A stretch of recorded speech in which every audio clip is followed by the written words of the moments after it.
All right, welcome everybody to the Limited Level Ups Lord of the Rings common and uncommon set review. I'm Alex, joined once again by former pro and limited specialist Marc Anderson. I saved up enough cash to pay his hefty appearance fee of a whopping $0. Marc said that he likes set reviewing so much that he's happy to just be here. Marc, how's it going? I'm doing great. I got my ring on. Everything's good to go. Oh, came prepared. Excellent. All right. And by the way, Marc is going to be our flavor specialist today. Usually that's my role, but Marc knows more about Lord of the Rings than I do. I've only seen the first movie and, picked up bits and parts. It's kind of hard not to know Lord of the Rings. So if I get ever any names or flavor wrong, Marc, please lambast me. That's one of your main jobs today. Think you can do that? Oh yeah, for sure. Okay. But I think chat will do it too. So I don't not too worried that we're gonna miss anything. Oh yeah. Chat, the YouTube comments, they'll be coming for me. So before we get in today, like I said, we're gonna be doing the commons and uncommons. Tomorrow is gonna be the rares and the mythics. Right now, we're recording live on my Twitch stream. Cord underscore O underscore calls. Don't even know my no name. And it will be on the podcast feed and the YouTube after this. Chat, if you're watching and want to find those things, you can go command set review to find the links to the YouTube and the podcast feed. The way we're going to be doing today, as we usually do, is start with the gold uncommons, just to set the stage for what each color pair is doing. Then we're going to go to the artifacts. Then we're going to go to the colors, going in mana value order. We're going to be using the tried and true limited resources letter grades A, B, C, D, F. For those who don't know, those A's are just your bombs, your game winners, your extremely efficient spells. Your B's are your solid cards that, pull you into a color, a card that you're happy to play, happy to pick early, but maybe not quite a bomb level. C's, that's your bread and butter, the card, the commons and the uncommons that, going to be the pawns of limited, as they say, going to be cards you're happy to play, but not overtly powerful. Your D's are maybe your niche cards, your cards that you really would hope not to include in your deck, but you gotta play some bad cards sometimes. And your F's are the unplayables. And one more note, I just do want to say, as we get into our set review, just a note on set reviews in general, because there was some conversation about this, I think, through the past few months. Set reviews, this one included, I think the best thing you can get from them is learning the cards, learning some interactions that you might not have thought of. This is, I was talking about the letter grades. This is by no means a definitive, hey, this is exactly how it is. This is how it's going to play out for the rest of the set. I don't think you should try to grasp that from what we're talking about today. Our words are much more important than our final stamp. We do like to give a stamp just to, give us, this is where we're, our baseline as we get into the set. But the words are definitely more important than the letters. Marc, anything I missed or anything you want to say before we just jump into the cards? I guess even if we don't get the exact grade correct, I know some people just don't really believe in grading cards in general. And I do think there's a lot of value to figuring out exactly how good cards are, because you should know, when you first pick a card, whether or not you're willing to give it up, or how much you should pull into it, or how much of a signals cards are. So even if we don't get stuff dead on, anything you pick up from this, familiarity with the cards, maybe a couple of grades here or there that we get dead on, they will help you, especially in the first couple of weeks when people are still reading the cards. Absolutely, yeah. That's honestly, it's the biggest advantage you get is you open a new pack, and if you draft next to somebody who has not seen any of the cards, you're gonna know all the cards. You can go, hey, these are the top 3 cards in the pack. I'm gonna pick between those. The person next to you is gonna be passing you some really good cards sometimes because they just didn't get time to read all the cards. Editor Alex here, just to quickly remind you that if you're enjoying the show and you like what we do here, go check out the Patreon, patreon.com/limited level ups. Really does help keep the show running, and we appreciate the support. Thanks so much. Without further ado, let's just jump in, and no better place to start here than with Frodo Baggins. So our first uncommon here, we're starting with green-white uncommons. Frodo Baggins is a green-white uncommon. It's a 1/3 legendary creature, halfling scout. When Frodo Baggins or another legendary creature enters the battlefield under your control, the ring tempts you. And as long as Frodo is your ring bearer, it must be blocked if able. Okay, that's a lot of baggage, a lot of words that you may or may not have heard before, but luckily we've got our handy dandy The Ring emblem. So I'm just going to describe this here first, what exactly getting tempted by the ring is and what the ring is. So when you get tempted by the ring for the first time, and there'll be spells that say the ring tempts you, or creatures that say when it enters the battlefield, the ring tempts you, like Frodo here, you're going to get an emblem. That emblem is called the ring. And each time you get tempted by the ring gets a new ability added to it. It just stacks. You never lose any of the abilities. And the abilities in order, there's 4 of them. The first ability is your ring bearer is legendary and can't be blocked by creatures with greater power than it. The second ability here is whenever your ring bearer attacks, draw a card and discard a card. The third one is whenever your ring bearer becomes blocked by a creature, that creature's controller sacrifices it at the end of combat. And the last one, kind of the ultimate fully charged mode, whenever your ring bearer deals combat damage to a player, each opponent loses 3 life. So when you have something that says the ring tempts you, you're going to choose your ring bearer every single time. And you can, if you already have a creature that is, is your ring bearer, you can keep it the same. If you wanted to choose a new creature, you can move around the ring to whatever you deem appropriate. And just noting here that first mode here, that your ring bearer is legendary and can't be blocked by creatures with greater power. I just do want to note that legendary part, it's not just flavor text. There's a lot of things that care about legends in this set. Mark, anything I missed there? Anything you want to add on? Well, I mean, there's lots I want to add on, but we'll get to the cards because we'll do it gradually instead. Of so course. Yeah, I think you covered it pretty well. The ring is going to come up fairly often. We're doing the commons and uncommons today. You'll see that it comes up quite a bit. And let's go back to Frodo. What do you think about Frodo? Yeah, Frodo's interesting. So one of the things about the ring is that it benefits low power, high toughness creatures, right? Something like Frodo, you've got a 1/3 for 2, and you might think, that's not that good. You gotta want more. But a lot of the time, this 1/3 for 2 is going to be pseudo unblockable in the early game. And especially, the reason I say high toughness is because, okay, well, if you have a 1/1 for 2, that thing's going to get blocked by your opponent's 1/1s, right? But if you have a 1/3, your opponent's not really going to want to block if you have a 1/3, your opponent's not going to block with their 1/1. They're not going to want to. So, Frodo, while your ring bearer isn't going to deal massive amounts of damage being kind of pseudo unblockable or skulk, this is what that ability is for those who have played with that, it does mean you're going to get in more often, and once you get to that second ability on the ring, you start to, the looting mode, draw a card, discard a card when it attacks, you're going to be able to repeatedly do that. So Frodo is a pretty nice body for being your first ring bearer.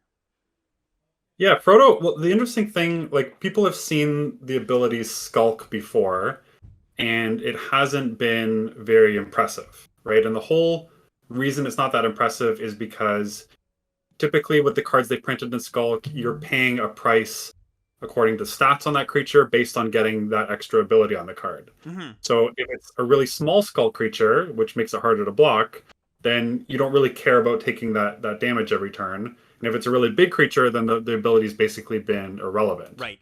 So this is going to be different because right away, as soon as you get that second tempting of the ring, that has turned into a looter, right? Like a looterial core or whatever you want to be, where wherever it attacks, they get to loot. And then as that continues to go further and further, it gets more and more oppressive. So I do think that there's a lot of interesting things that'll come up with the tempting of the ring. But Frodo is actually probably one of the most powerful of the whole sheet we're going to do today because of that ability that he has to be blocked if able and that 1 power. Mm-hmm. Yeah, because... So if your opponent has a 1/1, like, this just eats it right away, right? Like, even without, like, because it immediately gets Skulk. It immediately tempts itself when it comes in. You give it the first ability, it becomes your ring bearer. It has to be blocked. And then from then on, any other legendary creature you play is going to make this better and better and better. And then even if Frodo dies, even if he didn't pick up any value, he started you along the path towards that level 4 of the ring. And you're going to have more and more abilities tacked on to your future creatures as they come in. And that text about it or another legendary creature coming in is very, very relevant because I think about somewhere in the 90 to 95% of the uncommons and rare creatures are legendary. And then none of the commons are legendary, but a lot of the commons include the ability to have the ring tempt you, which will make one of your non-legendary creatures into a legendary creature if it becomes the ring bearer. So yes. a lot to unpack there. But I do think that Frodo's a very powerful card, and I think that the ring tempting is going to be a major axis towards the gameplay and most of the games that you see in this set. Yeah, the ring is the mechanic in this set that's the most, like I said, difficult to unpack. Not just us explaining it, and hopefully, we're doing a decent job of touching on the important talking points, but just as this evaluating the set as a whole. We haven't really seen something too much like this before. I've seen some people liken it to the Initiative or the Monarch or those venturing to the dungeons, but it's a little bit different than that for sure. It has the outside game piece, but it plays out quite a bit differently. Also, one of the things I want to note about Frodo is it's a really good rate for getting tempted by the ring. A lot of the cards in this set are more expensive to get tempted by the ring. They're 4 or 5 mana for an ETB tempted by the ring. This is one of the very few, very cheap creatures that comes in, tempts you, and sometimes there's a spell that will tempt you and that are cheap, but you need to have another creature to have that go keep going. So I do like Frodo. I think this is, again, if you're in a deck that is tempting, I think this is one of the better ways to start it going. And once again, I want to reiterate what Mark said. There are a lot of legends in this set. You might not have picked it up, but there are somewhere close to 80 or 90% of the uncommons and rares are legendary creatures. So,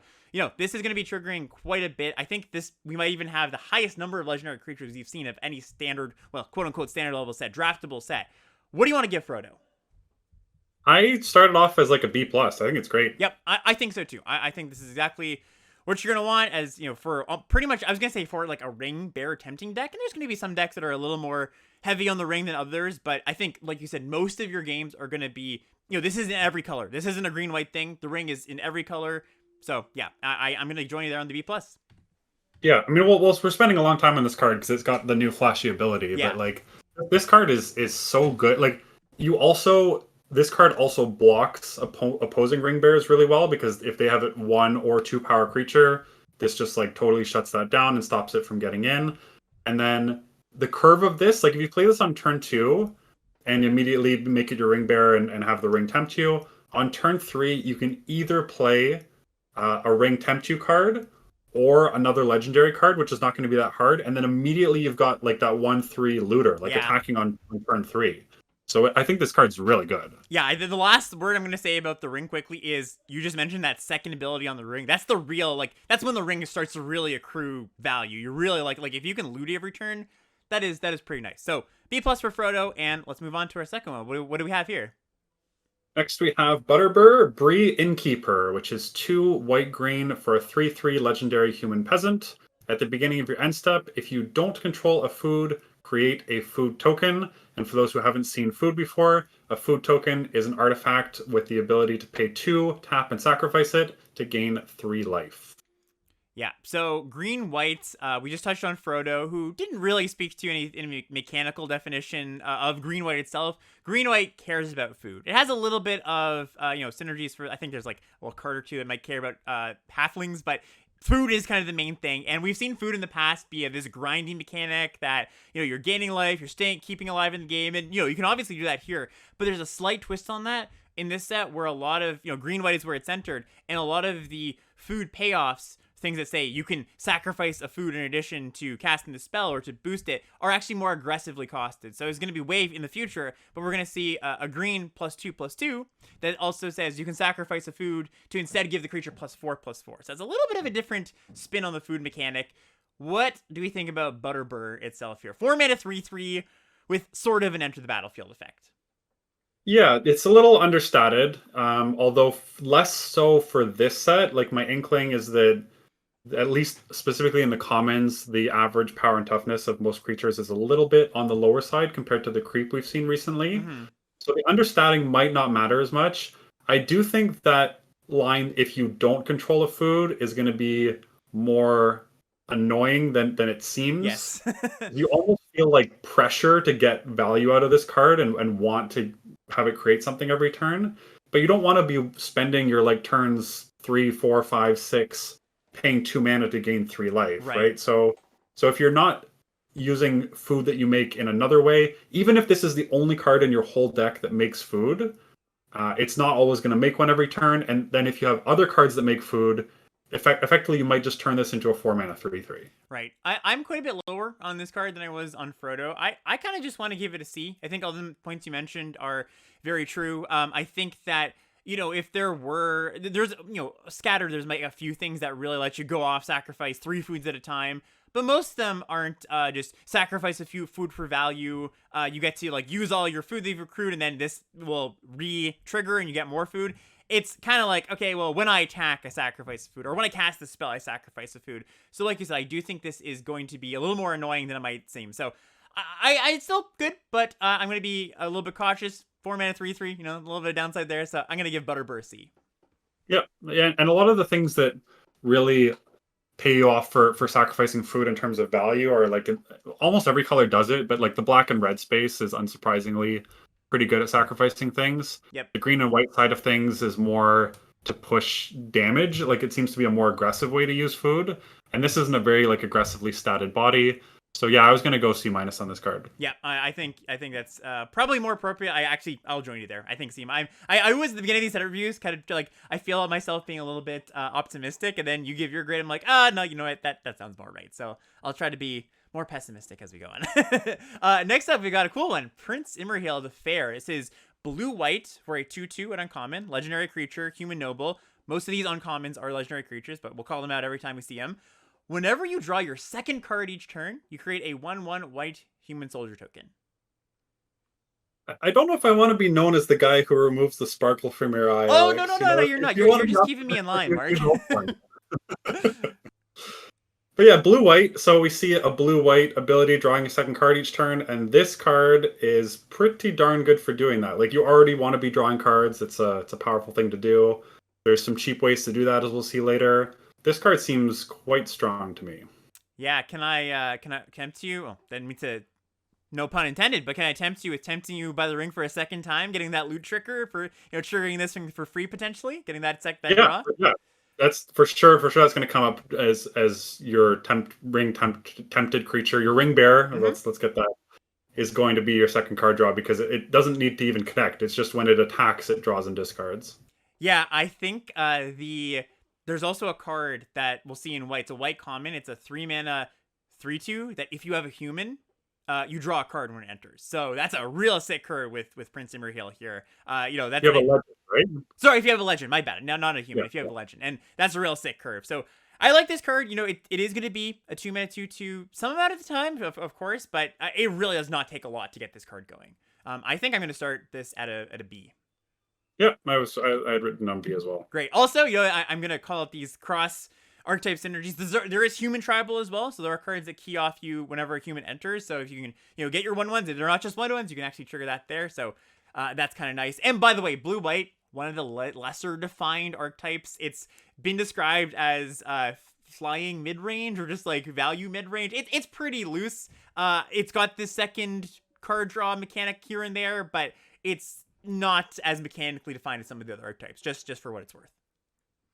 All right, what do we have next? Next we have Gwahir the Windlord, 4 white-blue for a 4/4 legendary bird noble. This spell costs 2 less to cast as long as you've drawn 2 or more cards this turn. Flying, vigilance, and other birds you control have vigilance. So there's actually there's a non-zero number of birds in the set. So we got a bird travel card, and it's not a huge part of the card, but how do we like if you've drawn your second card per turn, a 4-mana Sarah Angel, basically? Well, you normally, unless your ring bearer is the one doing it, you're gonna have to spend mana to draw your second card. Yeah, so you're getting a little bit of a discount after a rebate almost, right? After you've already cast the spell. Yeah, there is like a 1-mana cantrip in blue, but aside from that and your ring bearer, like that's casting this on turn 5, which means you're not really getting like a discounted, Sarah Angel. And then if you're doing it turn 6, 7, or 8, you're not really getting the benefit of the discount. So yeah. I'm not that excited about this card. I think you would prefer Sarah Angel almost always, right? And Sarah Angel hasn't been amazing recently. It's fine. So I'm gonna go C on this card. Do you want to talk me down to a C- potentially? Yeah, I want to talk you down to a C-. Yeah, and again, I think it's that ceiling of 4-mana 4/4 Vigilance Flyer. Again, it's not always going to be really 4 mana. It does sound appealing, but I think just one thing we've come to learn as modern limited has kind of progressed is your expensive cards, they really have to do a lot, and 4-mana 4/4 Vigilance Flyer doesn't blow me out of the water. Good card, but you got to jump through hoops, and so yeah, let's do C- on Gwahir. Next up, we're moving to red-black now. So with our first uncommon here is Mahur Urkai Captain. This is red-black for a 2/2 legendary creature, Orc Soldier. It's got Menace, so 2 mana 2/2 Menace. If one or more +1/+1 counters would be put on an army, goblin, or orc you control, that many +1/+1/+1 counters are put instead. So this brings us to our new mechanic here. Well, returning-ish mechanic, which is a mass. And a mass basically is tacked onto spells. There'll be a spell that says draw a card, lose a life, amass 1, or a creature that says when this enters, you amass 2. And what amass says is if you do not have an army, and all these amass creatures make an army, you put let's say it has amass 2, you'll put a 0/0 token on the battlefield and put 2 counters on that army. So you'll get there's a card that says it's a 3 mana 1/1 flyer that amasses 2. So it's a 3 mana 1/1 flyer that comes in and makes a 2/2. Really good rate. But here's the thing, you don't always get the token. If you already control an army, you instead put the counters on the army that exists already. So let's say again, you have that 3 mana 1/1 flyer that amasses 2. Next turn, you cast another one. You're not going to get another 2/2. You're going to put counters on your 2/2, and you're going to get a 4/4. And what Mahuri does here is it's going to make all your amasses 1 bigger on a 2/2 menace body, which is pretty solid. Yeah, so I didn't play with amass the first time. That was one of the sets where I was taking a hiatus. So it's been hard for me to kind of wrap my head around it. I think the consensus is that you want to be making a token as much as possible, which means like either trading off your amass tokens or sacrificing them for value. Yep. But this card seems to point towards like, I'm going to make one really, really big thing and you're going to have to deal with it. Yes, I think so as well. And like you said, I believe if you had to, you would like to build around sacrificing and getting value, making a real body every single time.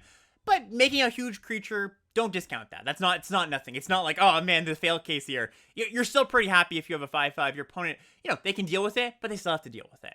And like you said, Mahur definitely pushes towards going tall rather than sacrificing.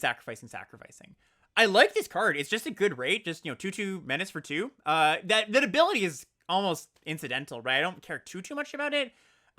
It's not over the top, but it's a solid little body. I think I just want to give this a B-. Okay, I was going to go B, but I could see B-. Okay, cool, yeah. And our second black-red uncommon here, what do we have? Ugluk of the White Hand, 2 black-red for a 3/3 legendary orc soldier. Whenever another creature you control dies, put a +1/+1 counter on Ugluk of the White Hand. If that creature was a goblin or orc, put 2 +1/+1 counters on him instead. Yeah, these creatures, we've seen these before. They're like, usually cost 4-ish mana. They start sort of small. This is a 4 mana 3/3. You hope to untap with it, get a little bit of value. They grow slowly. They always kind of underperform. I don't think adding 2 counters makes it that much better because, when you jump through all these hoops, you still just have this big vanilla body. So I'm pretty low on Ugluk. I think this is like a D+, honestly. I'd written down D. So yep. Cool, yeah. And by the way, Red Black's theme is amass / orcs and goblins. It's a little bit of tribal plus amass in there. All right, cool. That brings us on to Blue Black, and Blue Black's first gold card is Ring Sight. So this is 1 Blue Black for a sorcery, and it says the ring tempts you, and then you search your library for a card that shares a color with a legendary creature you control. Reveal it, put it into your hand, and then shuffle. So we've got a 3 mana Demonic Tutor variant. Yeah, I've never been big on tutors in general, like aside from in like vintage or where you're getting something truly busted. Yeah. So like in limited, this has a lot of hoops to jump through. Like it's 3 mana. It only searches for something of specific color. You need to have a legendary creature. So like if you have a really good black card in your deck that you want to get, like just having a legend isn't enough. You need to have like a black legend. Yep. I think this card's just pretty bad. Yeah, well, for what it's worth, you do. It's not a blank basically ever unless you just don't have a creature because the ring it's giving you a legendary creature. Yeah, right. It's going to give you a legendary creature, but even still, like I think, especially people that are used to or have in their head, they're like, oh, tutor is so good. Like you said, it's got that kind of pedigree of being good in older formats.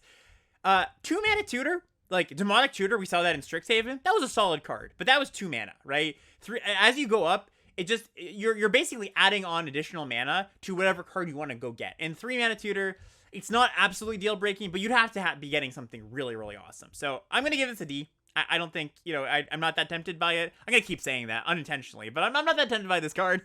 And, I assume you're going to give it around a D or maybe even D-.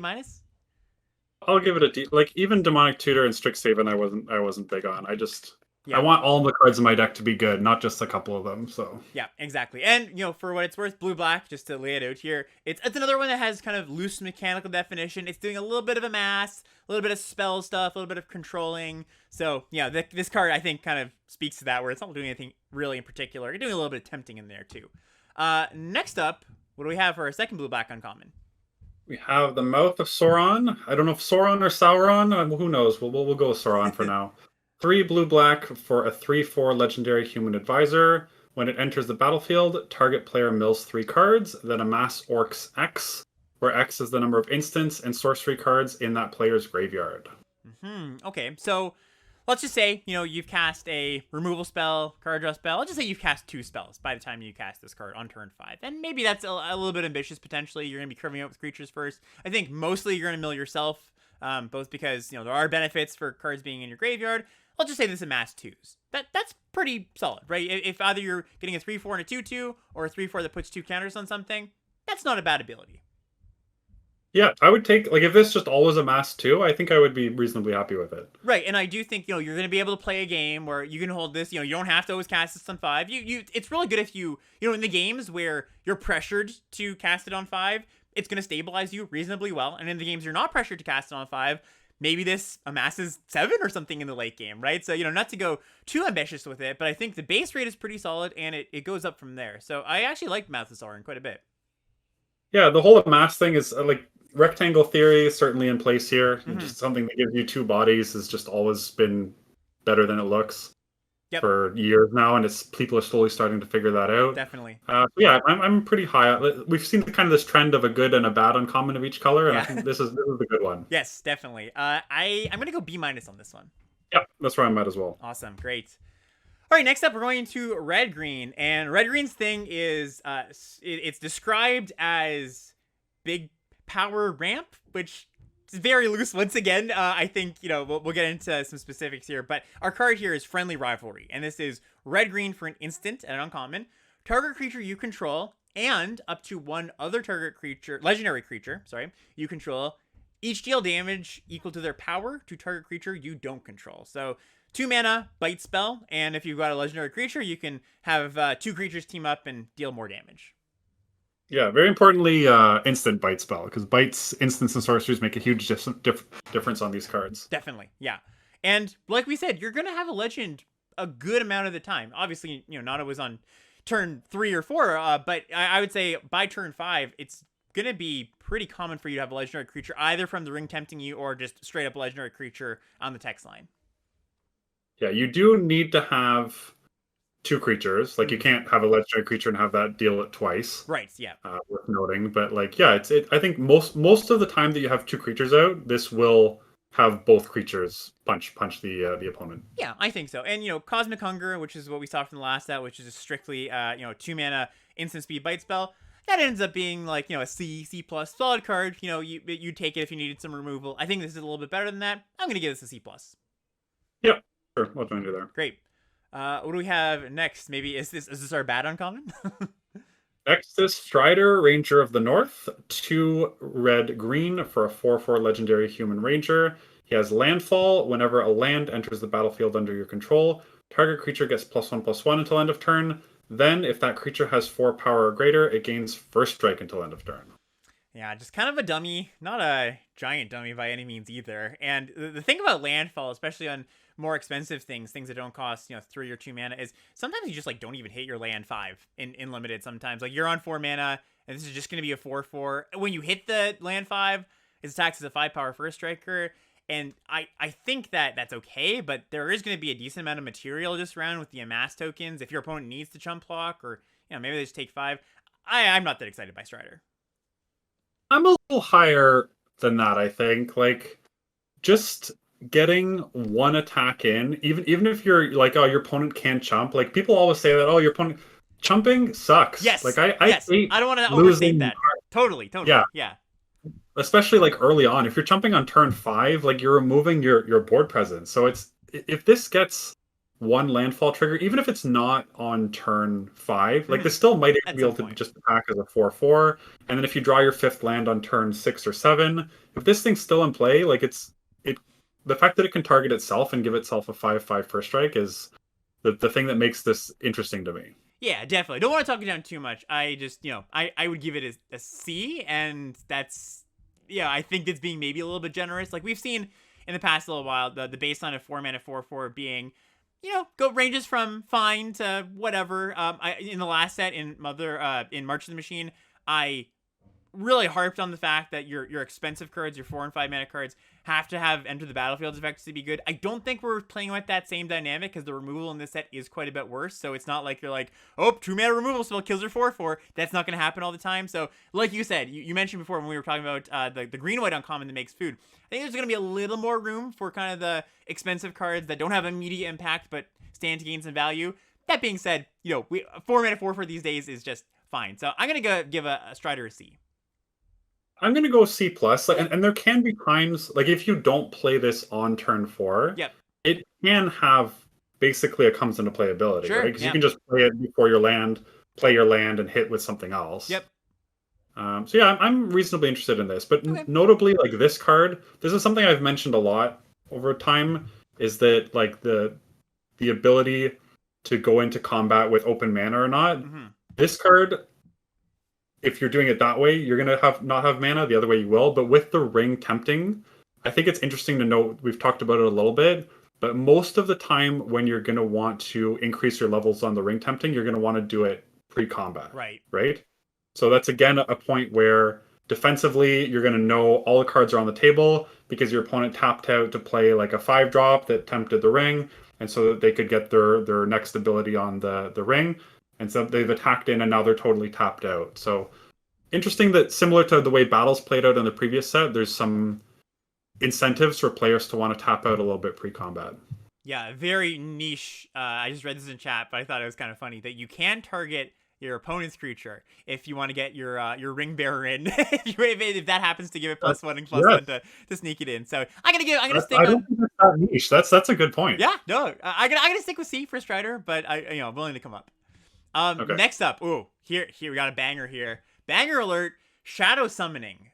White black for an uncommon sorcery. Create 2 tapped 1/1 white spirit creature tokens with flying. Oof! Wow, just efficiency. Yeah, creating these tapped is interesting because it's like saying, okay, your opponent gets 1 turn to pressure you and kind of put you on the back foot. I don't know how much worse this makes it, but this card's still great. Yeah. Like this card, you're probably willing to splash in non-base white black decks. Which kind of might seem kind of wild to a lot of people, right? But just the efficiency on like the rate you're getting, and agree, coming in tapped, it's gonna matter sometimes. But 2 mana for 2 flyers. If your opponent's gonna be like your opponent's sitting on a handful of removal spells, or even just like 2, and you're like, okay, well, I'm attacking you on the ground, and they are not gonna be able to answer this cleanly with your 2 mana card cleanly with their removal spells. So I'm gonna start quite high on this. I'm gonna give Shadow Summoning a B+.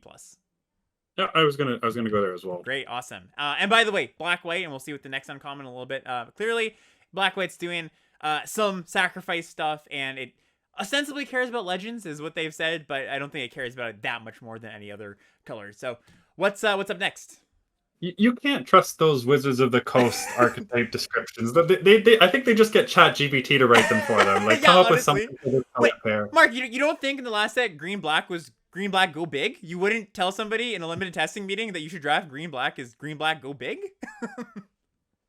Ha ha ha ha. Okay. You know exactly what I mean.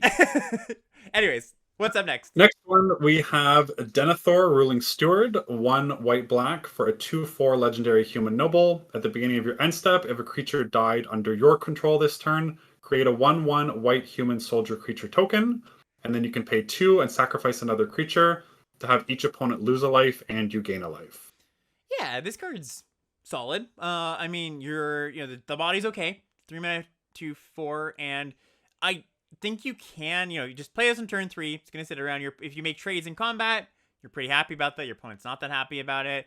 If board stalls in the traditional sense don't happen that often in limited these days, but they do to some degree, and you're just like sometimes you're just gonna sit there, drain them for 1 each turn. Draining is much better than just making your opponent lose 1. You really do feel that swing of you gain 1, your opponent loses 1. So I think Denethor looks pretty solid.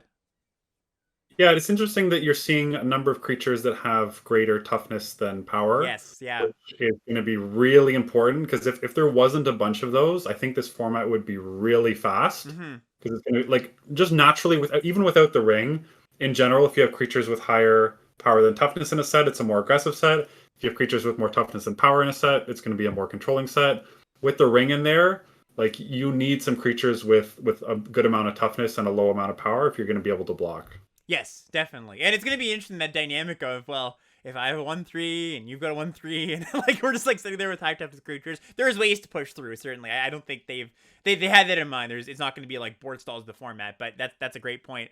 Well, even the third level of the ring is designed to break through that, right? Yes, exactly. And by the way, for those who didn't remember, the third level of the ring is like mega death touch. Basically, when you get into combat with the creature that has the third level of the ring, you have to sacrifice the thing that you've blocked with. So yeah, that exactly it. You don't want to be blocking your 2/4 with their 2/4 if they've got that third ability. Yeah. But anyways, back to Denethor. Denethor seems like pretty good stats. Yeah. 3 drop, 2/4, legendary creature, which all of these are, but it's still going to matter. And then it can just start fueling itself, right? Like you can just sacrifice another creature, get a 1/1, and then sacrifice the 1/1. You have to do it on your turn, so you can't like block and chump and Mhm. eat that damage if you want to get the 1/1.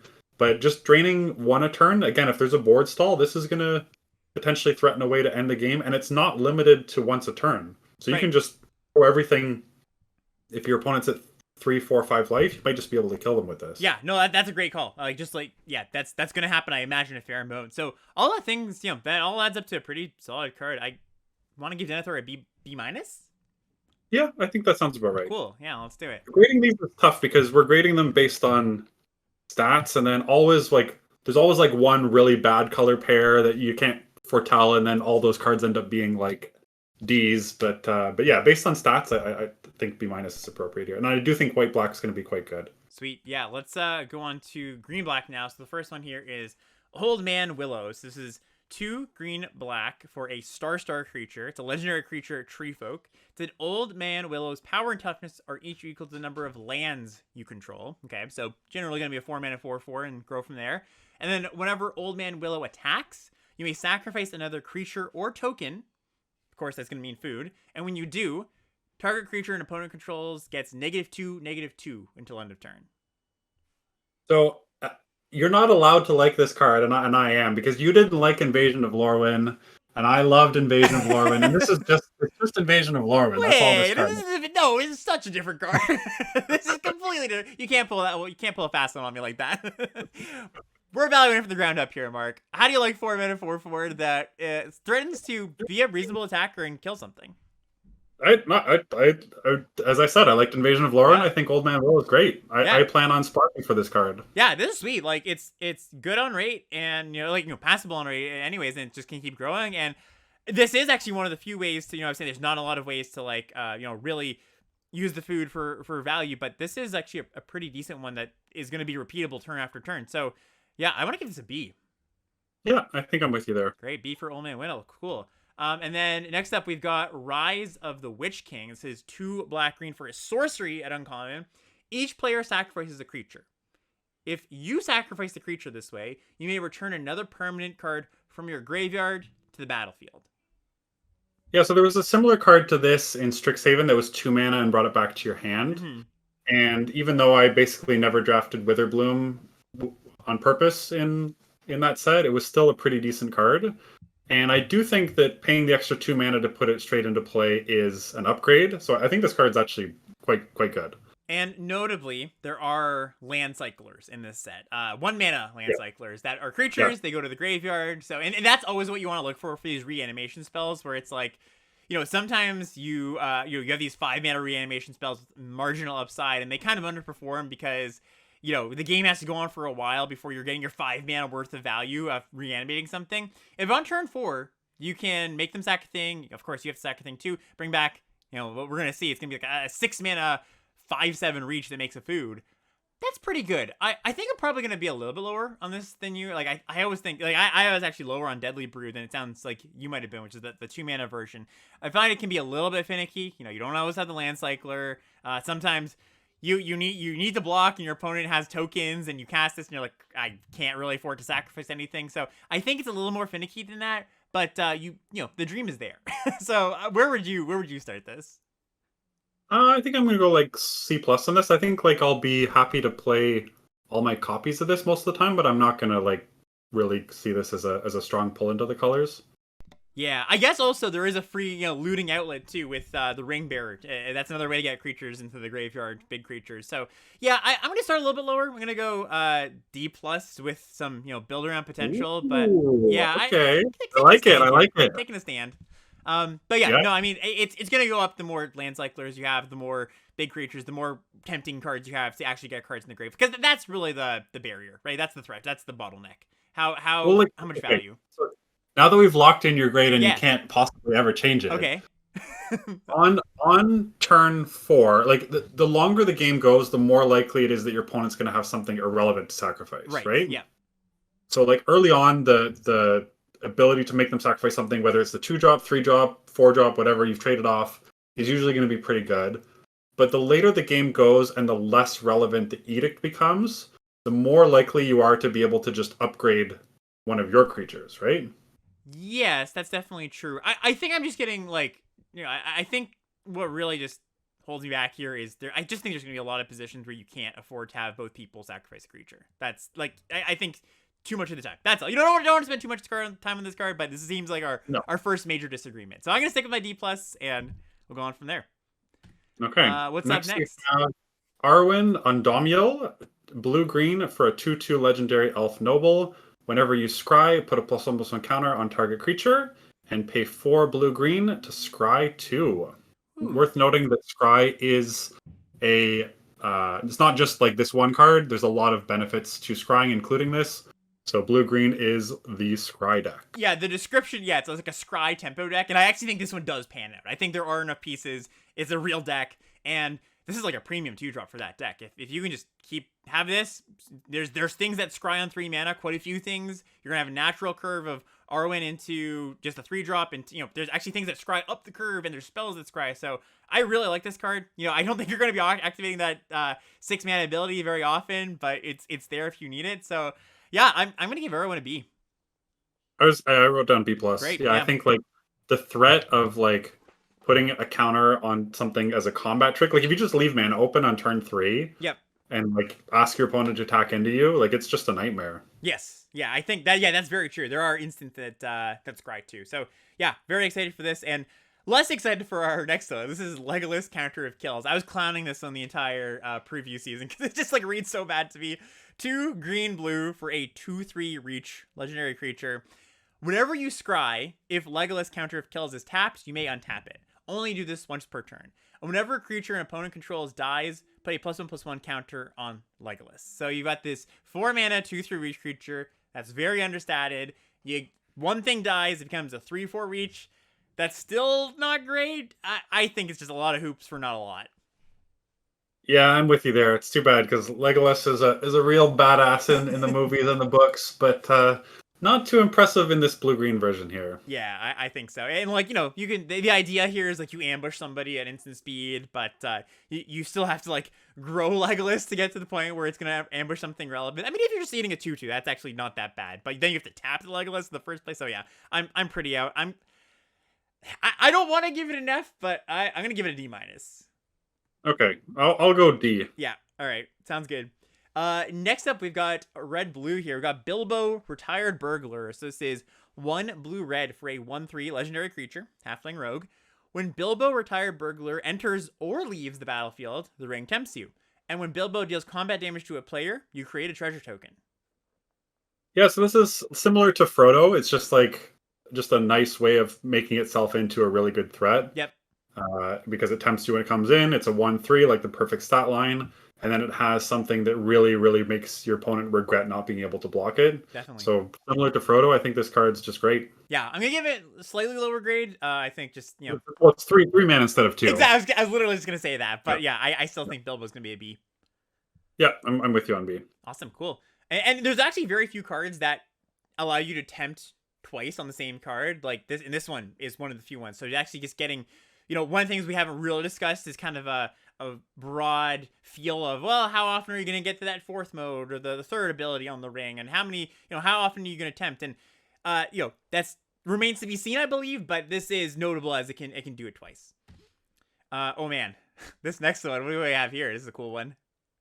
Gandalf's Sanction. 1 blue-red for a sorcery. It deals X damage to target creature, where X is the number of instant and sorcery cards in your graveyard. Excess damage is dealt to that creature's controller instead. Yeah, so blue-red does have like this pretty streamlined, if you look at the commons, a fairly streamlined spells matters theme where you want to, get spells into the grave. There's a decent amount of cantrips, just cheap cards that draw other cards. And, this is a efficiently costed removal spell. Obviously, you are not going to be able to cast it earlier in the game. You're not going to cast it to kill your opponent's 3-drop. That is a downside, but there are ways to loop this, or there's ways to recur it, and this can just be your win condition in a slightly tempo-ish deck, or even a more controlling deck, getting the last few points in. You kill a 1/1, you'll deal them 5 or something, and yeah, I think red-blue is set up to do this. So I'm high on Gandalf's Sanction. Yeah, like not just as their cantrips, but there's also a lot of spells that amass, right? So you're not just ignoring the board and casting spells, which is really important, because if your spells can consist of cantrips, amass, and removal, then you're just like a normal limited deck. And if every card in your deck is a spell, this thing's going to be absolutely busted. But even if you're like half of your deck is spells, it's still going to be pretty good. Yeah, I'm going to start with a B for Gandalf Sanction. I think I'll go a bit lower than that, just because it doesn't really do anything on 3. That's fair. Yeah, you're actually right about that. I should lower it just a bit. I'm gonna go B-, but that upside, that ceiling is so high. I think. Yeah, I'll go. You know what? I'll just join you just to be safe. Cool. I was gonna go C+. I like that I'm the safe one. Well, it could be like we looked at Serpentine Curve, stuff like that in previous sets, and those were criminally underrated to start off, and this thing is just like, you can just kill somebody with this. If you just target a 1/1, you can just dome them to the face. Right. And there's been some comparisons to me, I think slightly overblown, but some comparisons made to Zenith Flare from Ikoria, which was just, it cared about the number of cycling cards in your graveyard. And obviously with cycling, it self-solves. You get to cycle, dome them for 15 or whatever. I think there's actually a decent number of spells that dump spells in your grave or cantrip cheaply that you're not going to quite get to that Zenith Flare level, but you're going to approximate that kind of feeling. So yeah, I know what you mean by want to be safe, because this might just be super busted. I think that like that grade almost has to be like, it's like a build around grade, sure, right? Because if you're not doing the thing, like there's going to be decks where you're blue-red where you shouldn't even play this card. Yes, definitely. I think they're going to be rare, but you have to be careful about it. Yeah. Next up, move on to red-white here. We got Theoden, King of Ronin. This is 1 red-white for a legendary creature, human noble. It's a 2/3, and it says when Theoden or another human enters the battlefield under your control, target creature gains double strike until end of turn. Whew. I will correct you. The first time you asked me to. Oh. It's not Ronin, it's Rohan. Rohan, I'm sorry. Yeah, Rohan, thank you. I won't make that mistake again, I promise everybody. That's okay. Yeah, this is, you talked about there being a few human payoffs. Mm-hmm. This is one of them. And again, it's a card that asks you to do stuff pre-combat, which is a bit of a knock against it. Right. But double strike is such a crazy ability that it's probably going to be worth it most of the time. And there are quite a few just 2-drops that are humans. There's a spell, a 2-mana spell that makes 2 human tokens. That's kind of sick. There's I don't want to get too ahead of ourselves. We're going to point them out as we go. But there's like a 4-mana card that makes a 3/3 and a 1/1 human. So the rate on this is good, and the ceiling is really high too. So I'm going to go B on Theoden here. It doesn't do much on defense.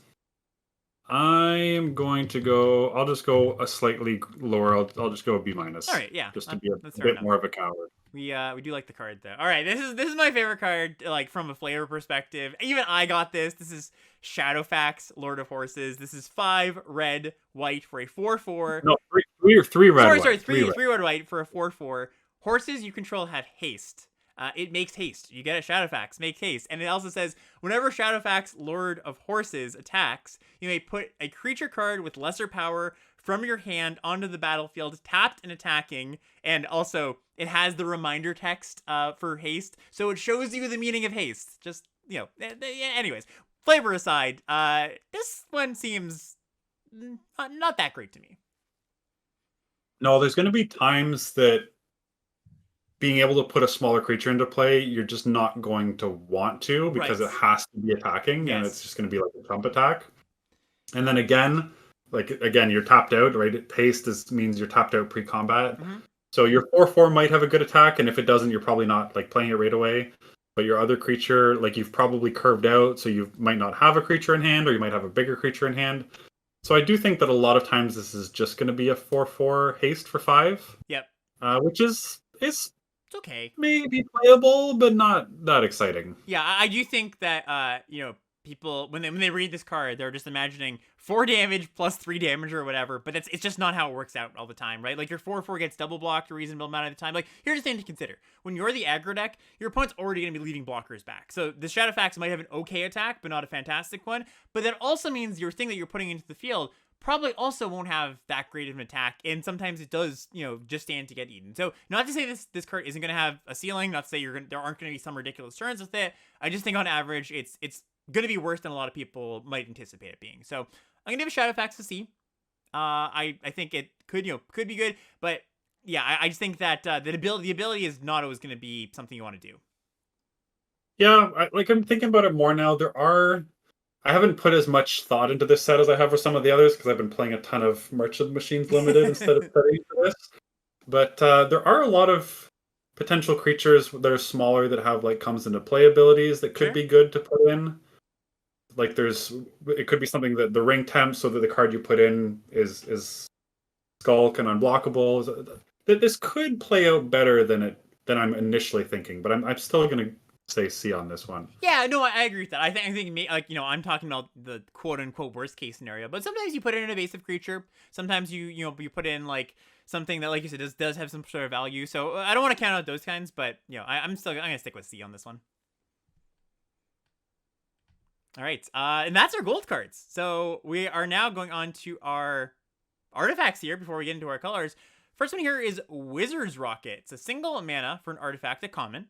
Wizard Rocket enters the battlefield tapped, and you can pay X and tap it, sacrifice the rockets, add X mana in any combination of colors, and when the rockets is put into the graveyard from the battlefield, you draw a card. Yeah, so it's kind of like a hybrid chromatic star Terrarian, whatever you want to call it. Those cards have never been that exciting, although it does draw you your second card for the turn. True. But it can't be used the turn you play it, so I'm not very excited about this card. It is fixing, and I'm sure there's going to be times where I'm splashing and my splash is kind of sketchy, and I'm going to throw this in as just another source for the card. Yep. But that's kind of the only times I think I'm actually going to play it. So based on that analysis, I think I'm going to give it a C. I would even just go a little bit lower than that. I think D-? I was gonna go D plus. Here's the thing. When you have in your deck for fixing, it's a little bit awkward because you've got this thing that you've played and you can't crack it. You don't get the card back right away, right? So you're waiting around for your splash card because you can't crack it, and this is a whole card that's kind of been being held for ransom, right? It's just there. It's I want to crack it because I'm out of cards, but I can't. It's the worst one. You have to go for broke. You're okay, well, I need a card here, and I'm going to crack it for the mana, and maybe hope to draw my splash card. It does a lot of little gluey things, like you mentioned. It draws a card. There are things there's a card that sacrifices an artifact as a cost, or a few things that sacrifice artifacts as a cost, and you can put this in the graveyard to draw a card. And those cards are not as prevalent as they were in Brothers War, where something like Chromatic Star actually was a pretty good card. So maybe I'm even talking myself up a little bit. I'm gonna go C- as a gluey card, but it's not great fixing, and it doesn't do any of its jobs particularly well. Kind of a jack of all trades. Yeah, I guess the other thing is that there's not a ton of cards that you really want to splash. We just went through all the golem commons, and not a lot of them are really I'm happy to splash for this card. Yeah. Whereas we're coming off of a few sets in a row where I have been happy to splash tons of things. So you might be right about it being a D plus. I'm actually going to go down. You talked yourself up to a C minus. I'm going to go down to D plus. Yeah, we just swapped. Yeah, that's kind of funny. Yeah. All right. Next up, we got Lembas. This is 2 mana for an artifact food at common. When it enters the battlefield, you scry 1, and then you draw a card. 2, tap, sack it. gain 3 life, and then whenever this is put into the graveyard from the battlefield, its owner shuffles it into their library. Yeah, so again, like these, it's kind of like trinkety artifacts, right? Again, it scries one, which pays off your scry. It draws a card, which pays off your draw two. Mm-hmm. It's a food, so it has food synergies. So this is kind of like the whole. It does a little bit of everything. This is another one of those gluey cards, and this one I think is better than Yep. the Wizard's Rockets. Me too. Yeah, I think so. Like this, exactly what I was saying. It gets your card back right away, and like 2 mana, scry one, draw a card. That's not horrendous, right? Like you wouldn't be like, oh, like it's not just like a consider where it's like 1 mana instant do that, but it's approaching like, all right, I'm actually not that sad to cast at some point in my curve, sack it for some life. This is what Wizards Rockets kind of aspires to be in a lot of ways. That gluey card that does a lot of small things. Well, yeah, it's not fixing, which is Sure, yeah, a big difference. There's going to be times when you want this, and there's going to be times when you want the Rockets, and there's going to be times when you want both, and there's going to be times when you want neither. Yep. So I don't know if you can say that it's better or worse. No, for sure. But, certainly on rate, I'm happier to play it. So still, like I'm not going to play all these. I think I'd give it like a C. Yeah, I think so. It's like C when you have those gluey things that you care about drawing to, or you care about sacrificing a permanent, gaining a life. And there are, again, cards that care about all those things. Also, kind of interesting, weird, where like if you are that scry deck, it forces you to shuffle, and maybe you've scried a bunch of like things to the bottom you don't want, right? So it's like, I have to shuffle again. So yeah, just a small little point there. That's true. Yeah, next card. What do we have here? Next, we have the Shire Scarecrow. 2 mana for a 0/3 artifact creature defender. It's a Scarecrow. I don't think that matters. And it has pay 1, add 1 mana of any color, activate only once each turn. So they've honed down our boy Mana Worker. It was too good. They had to nerf it. It was too good. Can't have it attacking anymore. Yeah. I think this is close to an F. Like, well, it blocks ring bearers, but it's pretty bad. Yeah, so Mana Worker, which was, by the way, for those who don't know, this card didn't have Defender, had an additional point of power. That was in Dominaria United, and that was a set that really incentivized you to splash. You were often playing a third color. You wanted to get those kicker costs, and they're off-color kicker costs. I think you're right that this set doesn't have a lot of things that really incentivize you to splash. None of the gold cards, or very few of them anyways, are like splash-worthy. And this is a set where I think it's there's not a ton of fixing in general. So when there's not a ton of fixing in general, every kind of little piece of fixing that's there kind of like gets a little bit worse because you're just disincentivized from putting them into your deck in general. So you have some sort of splash deck. So yeah, there's gonna be a place for this. There's gonna be a place and time. You're gonna want this. Sometimes this is that kind of like you mentioned with Wizard Rockets. You're like, well, I am splashing because it's kind of a odd source in there. It does block Grin Bearers, I suppose, but I'm gonna start this as like a D-. Yeah, it has toughness. We'll give it a D-. Yeah, it's got toughness. That's being generous. Next up, we've got Inherited Envelope. This is 3 mana for an artifact to common. When it enters the battlefield, the ring tempts you, and tap it to add 1 mana of any color. So just a manalith variant that tempts you. Quite a bit of fixing, which is interesting when you consider that there's not a ton of payoff for it. Mm-hmm. So I'm still trying to like envision what deck wants this, because you definitely don't want this in a 2-color deck. Right. The ring tempting you is a nice benefit, but it's not enough to be like, oh, I'm happy to play this. So I think if you're 3 or 4 colors or 5, you're going to be playing these, and otherwise you're not. Yeah, certainly. And there's whatever. This is one of the things that's really difficult for this set review to see how viable like a 4 to 5 color deck is. It really depends on the context of the format. Sometimes it's there, sometimes it's not. So if it's there, it's gonna be fine. This is much worse than like the versions that like draw you a card or activate it to scry you or something, I think. But like you said, it's a role player when you need it. Just to give it a D. Okay, What's up next? Next, we have Barrow Blade. 1 mana for an artifact equipment. Equipped creature gets +1/+1. Whenever equipped creature blocks or becomes blocked by a creature, that creature loses all abilities until end of turn, and equip for 1 mana. Yeah, so it's a short sword variant, which, in the past few years, we've seen a few short sword variants. I wonder how relevant that ability is going to be, that they lose all abilities. So it gets rid of First Strike, Death Touch, Death Triggers is something. Yeah, I don't have a super great read on that just yet. Yeah, I haven't had enough time to think this. This one's an uncommon, so we've jumped from the commons to the uncommons now. Like, short sword is sometimes you don't even want to grow your creature because it's going to be a ring bearer and you want it to have less power. So it's kind of a weird card to grade. Yeah, there are ever so slight equipment synergies for what it's worth in the set, just scattered here and there. I there's some in lower powered formats, which I think this is probably going to be lower powered this format than some of the ones we've seen recently. Short sword tends to be okay in decks that are Yeah. looking to attack, just because it's a lot more. You care a lot more about power and toughness. The cards are a little bit more vanilla after they've maybe done their enter the battlefield effect, which maybe is a knock against that middle part, but it's gonna come up. So yeah, I'm not gonna write it off, but I think I'm just gonna start this like a D plus. Okay, sure, Yeah. I'll join you there. All right. Next up, another uncommon here. Stone of Eric. Is that what it is? Is that Mark? Can you fact check me on this? I cannot correct you on that. All right. One. Well, I'm we're not gonna go with Eric right here. Erech. This is a single mana legendary artifact. If a creature an opponent controls would die, exile instead. Okay. 2 tap it, sacrifice Stone of Eric, exile target player's graveyard, draw a card. All right. So this is constructed sideboard card, not for us. It's 3 mana, draw or 1 and then 2 to draw your second card per turn, but you can do better. So let's give it an F. Yep. Great. Next is Ent Draft Basin, 2 mana artifact. Pay X, tap it. Put a +1/+1 counter on target creature with power X. Activate only as a sorcery. Man, when I first read this, I thought it said you put X counters. I'm like, oh, that's like kind of interesting. We just saw the Ozolith, which is if you target a 2-power creature, but put 1 counter on. Man, that is so much mana for so nothing. I think the rate on this just makes it an F. You're just spending so much for so little.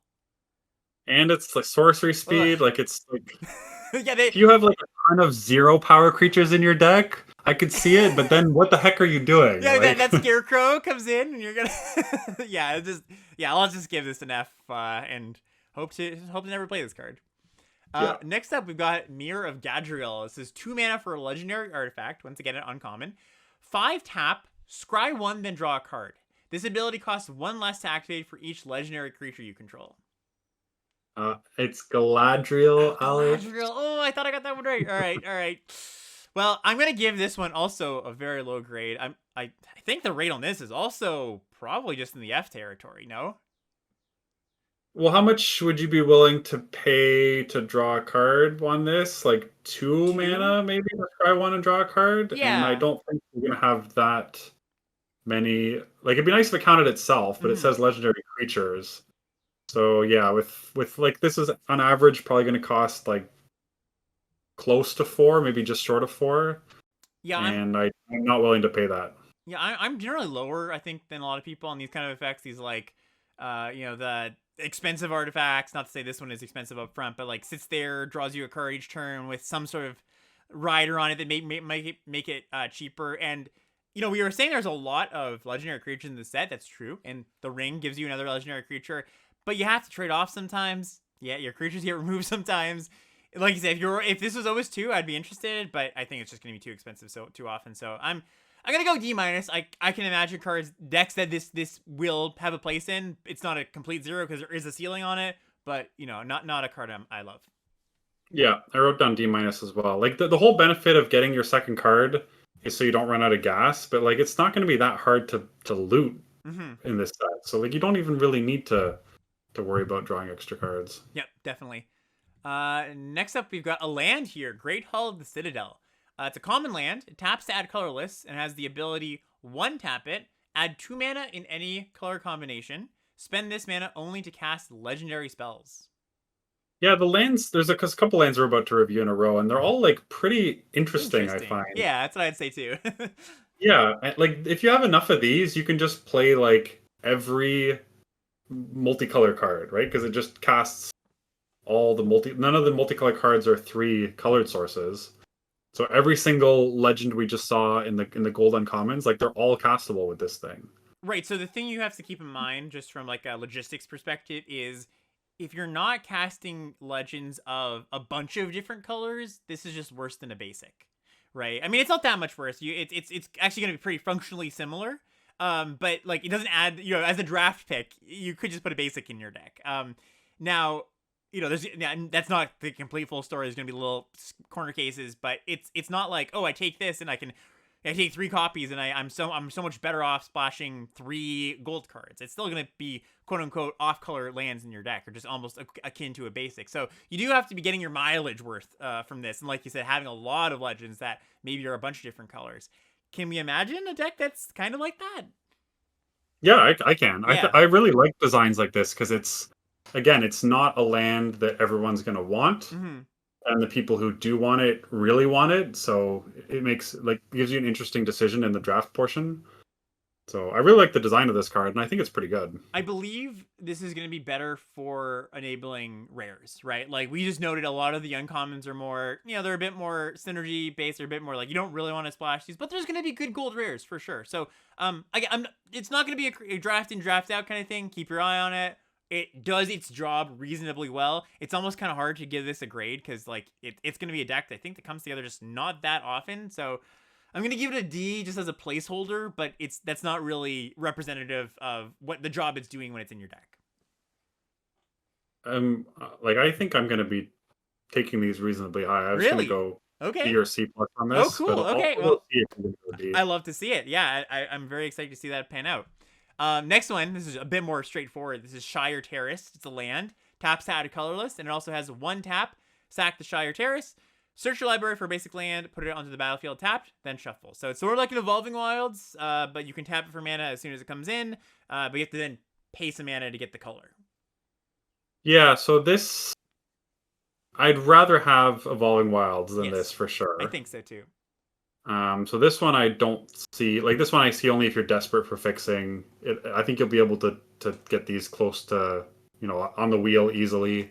But there will be decks where you want this, so I'm going to give it like a D. Yeah, the time this is better than Evolving Wilds is when you're just praying. I just need that top deck land to cast my spell, and it's this. And Evolving Wilds is the problem if it's a tap land.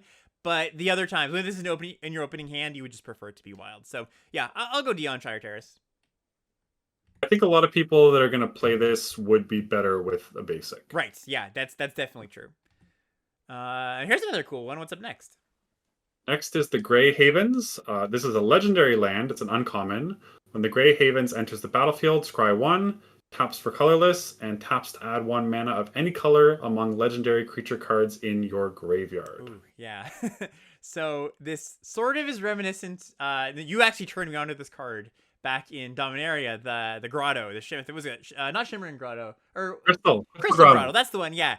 And My boy. I was like pretty off that card. It basically colorless land, scryed 1 when it enters, and then you can filter. It filters your mana, and you pay 2 to get a mana of any color. It's got that scry 1 when it comes in, which is nice, definitely valuable. Unlike the Shire we're just looking at, this is pretty good in your opening hand. How likely, it's a weird fixing thing though, because you have to get a card into your graveyard, and there's ways to do that, certainly. A legendary card into your graveyard. But even with the ring, you're not really gonna want to loot away your legend. It's mostly gonna have to be self-milled or die in combat or something. So I don't know how reliably this is gonna fix you for the things you want it to fix you for. Yeah, I think so. There were times I played 4 grottos. There was a time I played 4 grottos in Dominaria, and that was too much. This thing is legendary, so at least I won't make that mistake. But I am probably someone who likes free scry 1 more than most. Mm-hmm.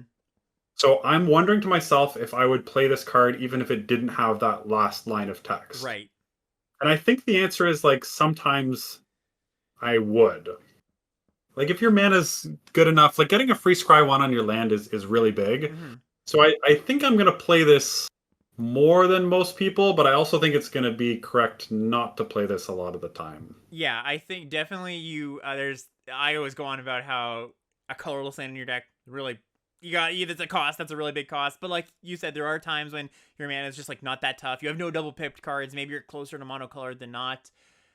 After talking through this card, I agree. I think you're probably going to play this a little more than I am still. I think it just doesn't do the job you need it to. I think you're going to play it in your deck more for that if your mana is already good rather than for the fixing. So I'm going to go D on this one. Okay, I wrote down D+ for myself. Okay. So that sounds right. Cool. And that does it for our colorless cards. All right, Moving on to white here. Our first white card is Escape from Orthanc. This is a single white mana for an instant at common. By the way, when we go through these colors, we are going to go commons in mana value order and then uncommons in mana value order. So Escape from Orthanc is single white mana for an instant at common. Target creature gets +1/+3 and gains flying until end of turn. Untap it.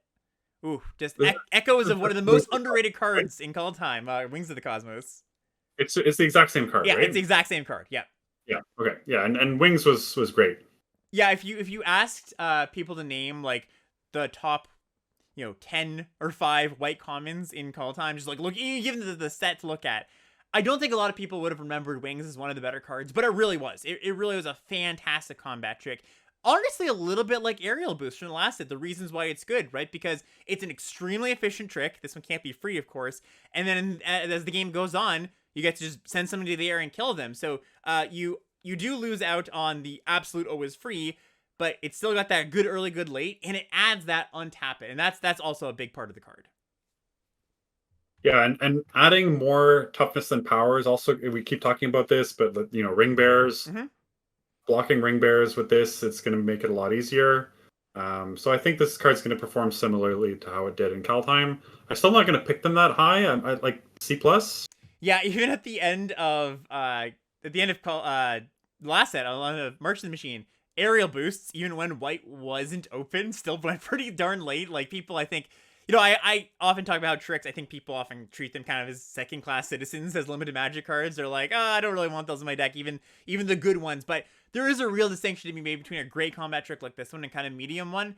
You're happy to play 2 or 3 of these, I would say. And like you said, you don't have to pick them early. I'm even going to go B- on this. I think the efficiency on this is awesome. I'm a big fan of it. And one thing we're going to see also as we get through this, there's a lot of pretty good efficient tricks in this set, and this is just one of them. So I'll go B-. You're going to go C+ on it? Yeah, and I think part of the reason why these cards are so good is because you don't need to spend picks on them. Right, yeah, that's a great point. Yeah, my B- is more speaking to like power level, and your C+ is probably speaking a little more to where you have to pick it. Yeah. Great, cool. Next up, what do we have? We have Esquire of the King, white for a 1/1 human soldier. It has an ability to pay 4 white and tap it. Creatures you control get +1/+1 until end of turn. This ability costs 2 less to activate if you control a legendary creature. So pretty likely it's going to be 3 mana for that ability. And yes. we've seen cards similar to this before, kind of a 1-drop that maybe pecks in a few points, maybe wears an enhancement, maybe does whatever, and then pumps the team as the game goes on turn 5, turn 6. They made it a tap ability. You can't double pump. That would be kind of absurd. But also, there's some small human synergies worth noting. I quite like this card. So, making it a tap ability doesn't just stop you from activating it twice a turn. It also stops you from attacking with this. Yes, yep, that's a great point. And I think that's pretty important. Yep. Like, this card, if you're using it on offense, you're taking a body out of the line, and like the whole benefit was that you're getting in that extra, like you're missing out on 2 damage 2 points for it's not big. Yeah. No, you're right. I missed that actually. Yeah, I'm not as high on and as a defensive card, right? The threat of it is there, but then your opponent can see it coming, like they know whether or not to attack. I'm actually not that high on this thing. Okay, yeah, it's also got like a little bit of threat of activation too. I mean, it's not that +1/+1 is like extremely hard to play around. It's not like a pump ability that's like +3 or something, but it's a little bit of that going on. I don't know. I just think this is like such a good, like there aren't a ton of good 1 mana plays is one thing. A little piece of context here. There's not a lot of creatures that are 1 mana that are solid, and I think this is one of the better ones. And yeah, I might be overrating it, just comparing it to stuff like Steadfast Unicorn from Baldur's Gate or cards like it. What did you want to give it? I was gonna go C-. Okay, yeah, I was gonna go C+. So we diverge a little bit there, and I as we're talking through it more, I think I'm probably coming around to what you're saying. I still think just like 1 mana thing with relevance, relevant creature type, relevant ability. I'll drop down to C, but I probably will remain a little bit higher on this than you. Well, we'll leave you at C+ just to get some friction. Yeah, some friction. Like me some friction. That's good. But yeah, like how many creatures do you need to have in play for this ability to be good, right? Like it's more than one other creature. So you need to have at least 3 creatures on the board for the ability to be like okay, and then like 4 creatures for the ability to be good. I don't think that's that hard and light. I don't know. There's token makers there. I don't know. I think that's not that hard. That you don't sell me on it that much on that point. You sold me on the other ones, but that one I think I'm still pretty happy about. Yep, sure enough. All right, That's cool. fine. What do we have here? What's next? Next we have Dundane Blade, 1 and a white for an artifact equipment, equips for 3 mana. Equipped creature gets +2/+1, but it also can equip a human for only 1 mana. How much would you like this if it was just 2 mana, equip 1 for +2/+1? It'd be pretty good. Yeah, that'd be okay. I think that's my bar for equipment. Equipment is repeatedly just disappointing me over and over and over again. Like I think probably the same for you. There's some good ones out there, but just like raw power and toughness, sometimes most of the time doesn't just get there.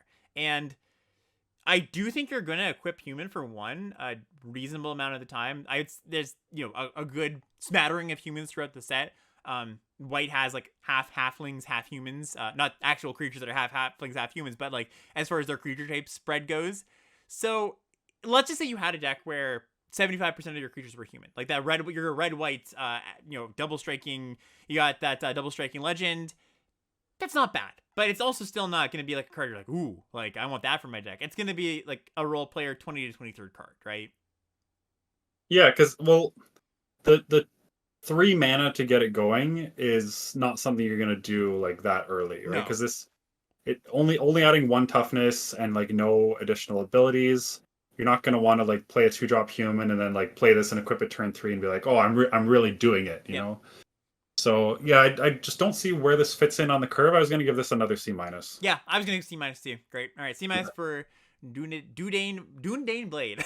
Next up, we've got Eastmark Cavalier. It says 1 and a white for a 2/2 vigilance creature, human knight. Worth noting. Whenever Eastmark Cavalier deals damage to a goblin or orc, you destroy that creature. So it's kind of gives death touch for amass armies plus some red and black creatures. I mean, it's named Mark. How can I give it a bad grade? With a K though, you're Mark with a C. Yeah, I mean, 2/2 vigilance as a baseline is not super exciting. It's going to be annoying against some opponents and pretty much just 2/2 vigilance versus others with human upside. So yeah, this is like a filler 2-drop, I'd say. Well, all of the amass tokens are orcs, right? Yes. Yeah. So yeah, this is gonna kill. If they have a really big thing, then this will be nice. But yeah, it doesn't vigilance, sure, but it's not attacking like that. Well, I think this thing's fine. I think you're gonna play this and not be too unhappy about it. Yeah, it's a fairly fine card. C-. I was gonna go C. Okay, yeah, I'll go C-. Oh, by the way, Chaz, correct me. It's Dunadine for the last one for that sword. If that comes up, I will get it right next time.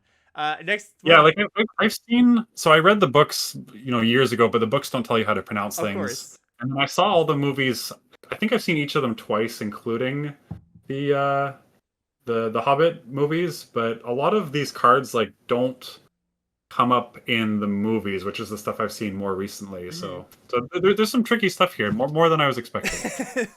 Yeah, we've got a linguistic challenge and card variation challenge, which us content creators got a hard job. Anyways, next up, Hobbit Sting, 1 and a white for an instant at common. Hobbit Sting deals X damage to target creature, where X is the number of creatures you control plus the number of food you control. Yeah, it's nice to get that little bonus there, and another reason why, like, this is another reason why that thing that makes 1 food a turn, like, you might not want to just be throwing foods away, because this is going to help you when you have more of them. But I think this is going to be a decent removal spell, but nothing too exciting. Yeah, it's like a good tempo card. It's not just like, a Doomblade variant where just like I can snap it off at any time, but on turn 5, you're going to be like, play a 3-drop or have a combat, cast this before combat, be able to hold up a trick or cast a creature post combat. And I do think like you said, that food just sometimes with these kind of cards that deal damage equal number of creatures you have, you're always like, like, especially when you're on the draw, you're just like 1 behind where you need to be, right? And I think that food rider might actually push that over the edge. So I'm going to give Hobbit Sting a C. I could even see it going up to C+, but yeah, this one's solid. Yep, I wrote down C as well. Sweet. What do we have next? Next we have a Nimble Hobbit, 1 and a white for a 1/3 halfling peasant. When it attacks, you may sacrifice a food or pay 2 and a white. When you do, tap target creature an opponent controls. That's interesting. So 1/3, bears a ring. And yeah, this is one that I would like to see have more power than toughness. Yeah. You often, Because it does seem like you're just trying to kill somebody if you're doing this. and it doesn't do very much for a while. Like the other 2-drop we saw, just like a 2 minute YouTube visions. I think you're much happier about that on turn 2, and that the Yeah. cost is 3 is a lot. Like that, it's gonna be when you're going for the final blow. Sure, you can pay 3, but any other time you're gonna need to sack food if you want the effect, or else you're just really down on tempo. So you have to either be a really really heavy food deck that can just spit out food. Yeah, I don't know. I don't think this card is very good. No, I wrote down D. Yeah, I was gonna go D. Yeah, Okay. unfortunate. So D for Nimble Hobbit here. Next up, we got Slip on the Ring. 1 and a white for an instant. Exile target creature you own, then return to the battlefield under your control. The ring tempts you. Interesting that I just noticed that it says you own, not you control, and Yeah. there is like a mind control in this set, so it does give you your creature back. Yeah, small little thing. This like if you have a creature that comes into play and tempts or like has any come into play ability, this is giving you double the tempt level up here. That's So true. Yeah. I don't think this card's just unplayable like it might have been otherwise. No, certainly. I think that is the baseline. It's just like, well, it's not doing much. It doesn't draw you a card. Like we just saw Scroll Shift from the last, and that drew you a card. It's a full mana more in keeping up this quote unquote protection spell ish. It does definitely benefit it to be 2 mana, not 3. But unlike a protection spell like Angelic Intervention or something that gives protection, you don't get to keep your thing in combat or something if they go for a removal spell or a combat goes wrong. So I think you really have to be doing something with this. You have to have good enter the battlefield effects in mind before you put this card in your deck. It's not just, oh, it's another thing that tempts you. So it's like a D minus, and you kind of know when you're going to want it. And it might just pan out that you just never want it, to be honest. So you're on D minus for Yeah, this? I'm going to be pretty low on this. Yeah, it's just, it doesn't fill, the roles it's looking to fill, I don't think it does it particularly well. I could see coming up on it, but I'm going to start there. Okay, I'll just go D. Yeah, I was going to say, you sound hesitant. You sound like the wheels are turning there. I was gonna go D plus. Okay. I thought like I Yeah. could see spots for this, but yeah, you're probably right. Okay, next up we've got Took Reaper. 1 and a white for a 2/1. Halfling, peasant, and when it dies, the ring tempts you. Yeah, we've seen dying abilities always perform worse. I actually have noticed that every single color has a 2/1 for 2 that I'm like not that unhappy about, and this is the white one. But a couple of them are dies abilities, and even though that's been worse, I still don't think this card is bad. Like I kind of like this thing, even though it's a die ability. My problem with this card, I think, is that it's a 2/1 in a set with a lot of like 1/3s for 2 and just like high toughness creatures. Like if this was a 2/2, you could at least attack in, kind of chump check them, be like, all right, like I'm getting in my free attack when you're tapped out. You've played your 2-drop. You can have 2/2/2s attack in. I think 2/1 is probably meaningfully worse than 2/2. I agree. The die ability is like it's fine. That's totally fine. I'd be way happier with this card if it was a 2/2. I am not that high on it though. And we're gonna have the context of exactly how good the ring is after we play. I'm gonna go D plus on this one. So do you think that this is a set where you can skip 2-drops then? No, absolutely not. If you think that that's not the case, then like what you haven't seen any 2-drops you've been happy to play yet, Right. and there's only a couple more options left. There's Right. one left. Yeah. So like you're gonna have to play something.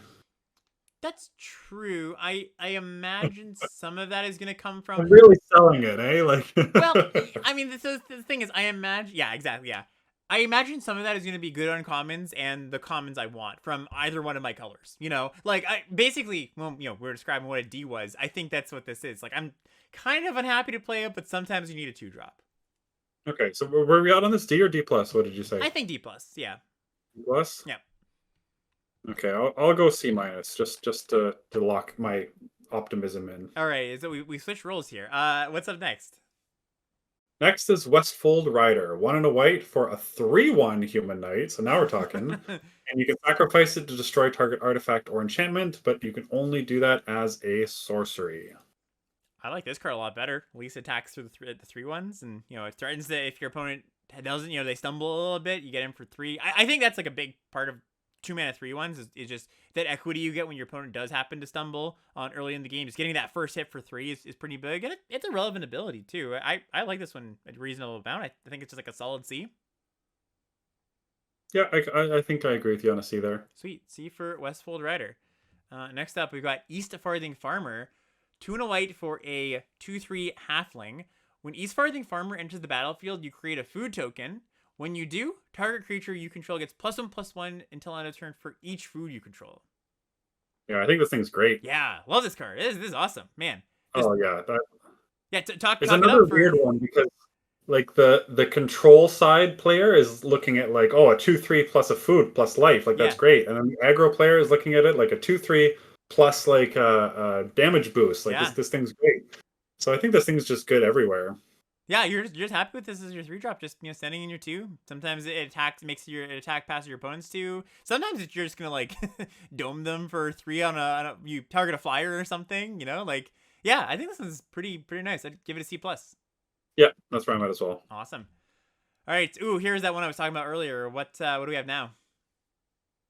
Next we have Errand Rider of Gondor, 2 and a white for a 3/2 human soldier. When it enters the battlefield, draw a card. Then if you don't control a legendary creature, put a card from your hand on the bottom of your library. Yeah, I think this card is quite good. So the times when you just have, maybe a 2-drop uncommon legendary creature, or you've tempted a little bit, or maybe you don't play this on 3, but you tempt on 3 and you cast this on 4.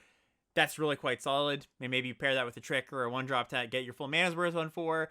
And then the times you don't, like, it's a 3-mana 3/2 loot, and that's not, it's not amazing by any means, but that's a good floor, basically, right? Like, you draw in the late game, you loot away a land, human relevant creature type. So I am pretty high on this. I like this card.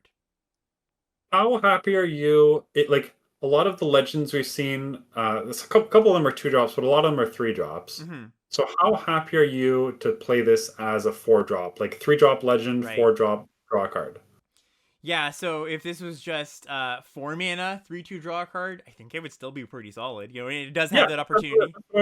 That's what I was kind of getting at. Like, Yeah. I think even if you're like losing that mana of equity on turn 4, you're still going to be pretty happy with this. Yeah, and I might be overestimating just like how much you can trigger this reliably, but like I said, like we said, we've been saying all this the whole set review. A lot of legends running around, so I'm gonna start pretty high. I'm gonna go B-.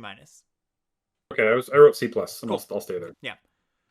Next up, we've got Fog on the Barrow Downs. This is 2 and a white for an aura enchantment, a common.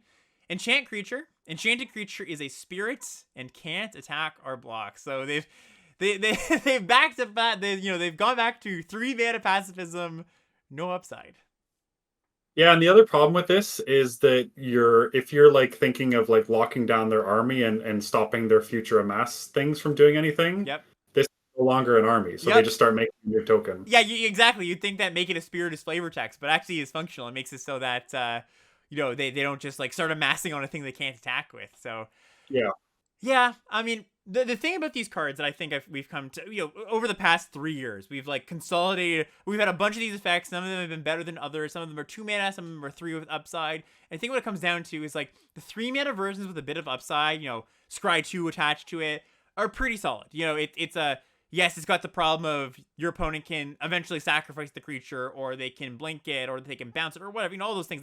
It doesn't take away abilities, but that's okay if you get a little bit of upside. And when it's 2-mana, and it maybe you don't get a lot of upside, but it just like locks the thing down. That's okay, because in your aggro decks, it's a good tempo play, right? You like on turn 4, you play a 2-drop, lock down their big blocker, you get in turn 5, do something like that. This is the worst of both worlds, kind of, right? So I do think I'm going to be pretty low on Fog Barrow Downs, and I'm going to give it a D+. D+, I wrote down C-. Cool. It's like I'm not going to pick it that high, and I'm not going to end up with a lot of them because the alpha on this is going to be really high. Yes, people are going to take it way higher than we are, I think.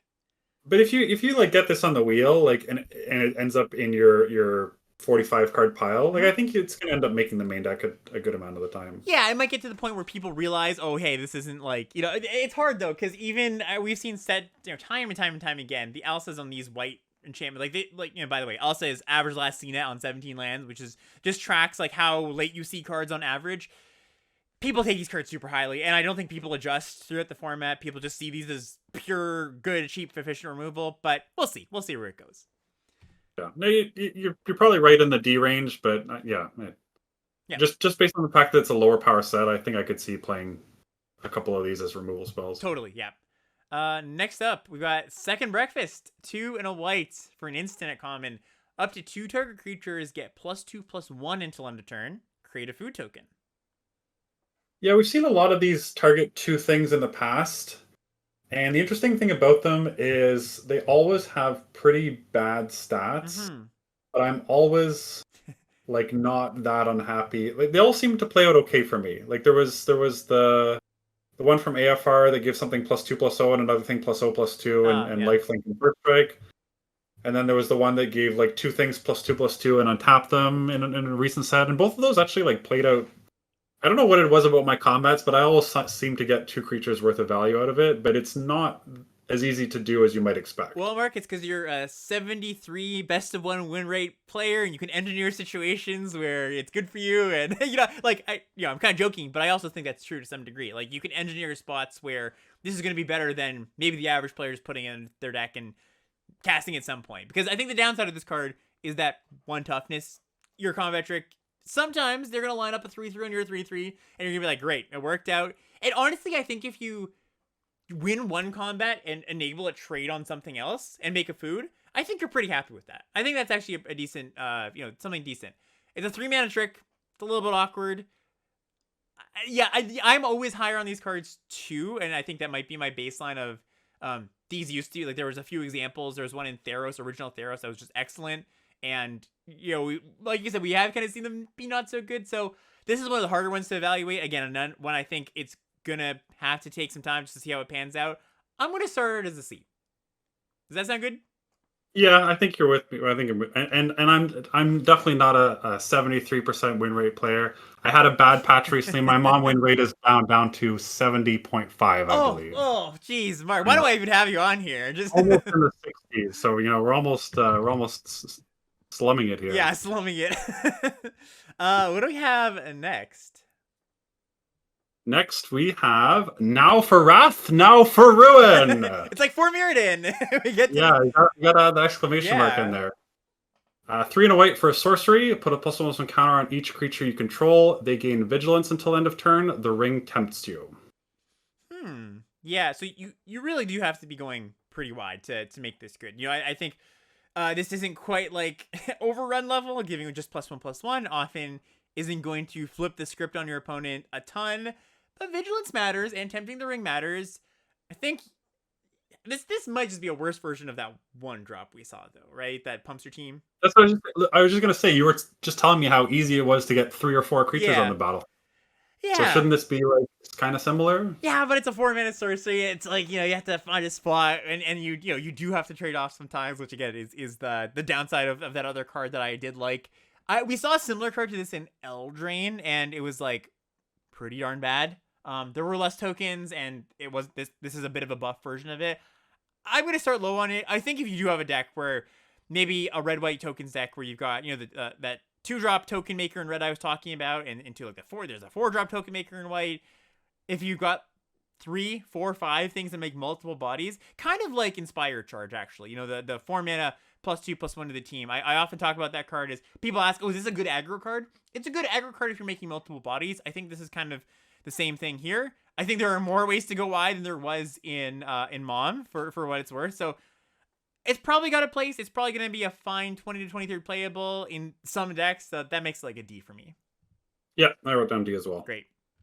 Next up, we got Protector of Gondor. Here's one of those token makers. 3 and a white for a 3/3 human soldier. When Protector of Gondor enters the battlefield, create a 1/1 white human soldier creature token. Yeah, so another functional reprint, Clarion Cathars was what it's called, I think. That card was pretty good in Midnight Hunt, and I think with the lower power level of this set, this thing is going to be even better here. Definitely, yeah, and it's 2 tokens, 2 humans for cards that care about that. I'm willing to go C+. I honestly, I might even go B- minus on this one. Like, we saw Chimney Rabble. I'm not willing to go that high. You're not willing to go that high? Okay. We saw Chimney Rabble in 1, and that was like the best, or not one of the best commons. And yes, that's a different card. It had haste, different format. I know, but I don't know. Like, it makes multiple bodies. We talked about how great that is. It's got synergies too. So I'm gonna be hot on this one. Hot take on this one. Bring a little bit of heat. B minus, but C plus for you. Yeah. Okay. Yeah. Cool.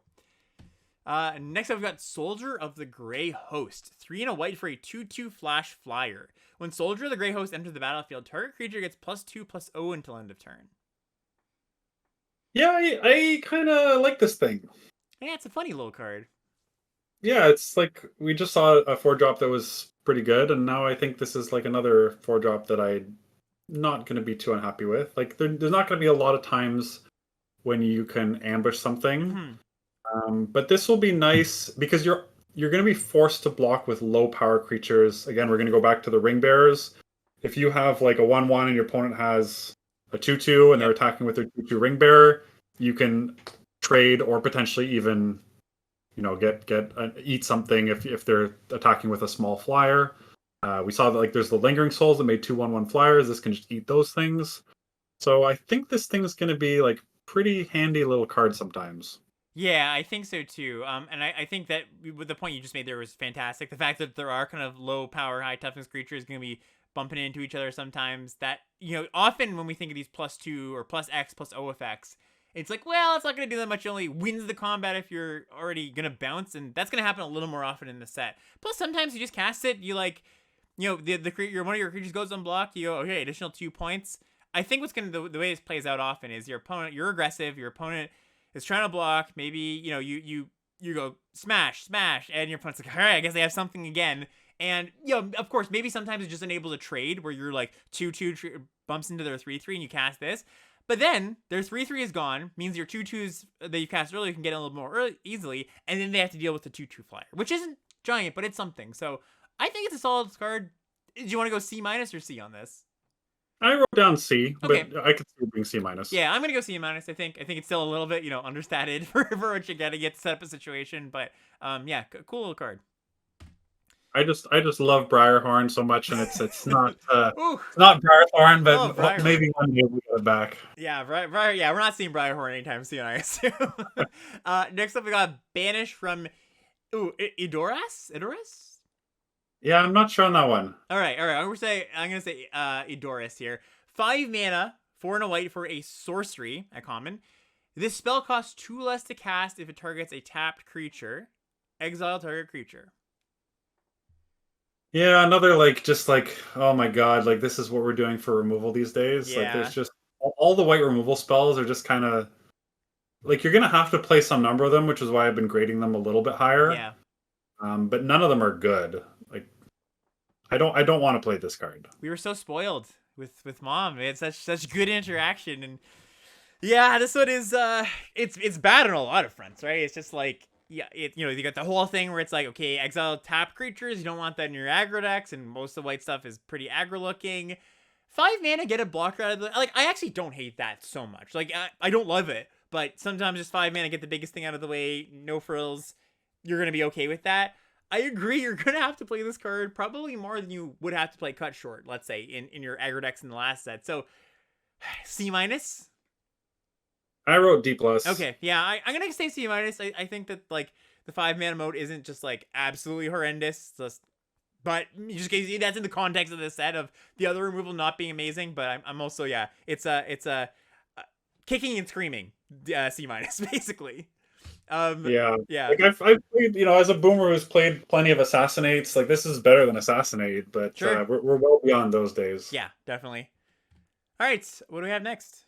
Next we have Stalwarts of Osgiliath. This is 4 and a white for a 4/3 human soldier. When it enters the battlefield, the ring tempts you, and whenever you draw your second card each turn, put a +1/+1 counter on Stalwarts of Osgiliath. So I guess kind of the ceiling on this card is it's going to attack as a 6/5 if you can loot twice in the process, right? But yeah, I thought this card sucked when I first saw it, but if you're immediately getting that second tempt ability when you're playing this and attacking, and then like it triggers right away, then you've got like a 5/4 with significant upside. Like it's had a common ability and it's got the potential to keep growing. I thought this was just going to be like a D minus, but I actually don't think it is. I still don't love it. It's like a D plus Oh no, then. no, no. But I'm just saying not a D minus. Sure, I'm not sure. saying I love this. Not absolute garbage trash tier. Yeah, I want to give it like a D plus. Okay, yeah. I was gonna give it a D. But I like. I think if you can have, I think it's probably a card that if you have other tempt things, and this is like the thing on turn 5, you've tempted twice earlier, and then you're like encroaching on getting to that fourth one. Basically, you're happier to play this the more tempt you have, and I think that's probably true for all the tempt cards. But this is like, well, I'll go from like a D minus to a D plus if I've already got a lot of tempts going on.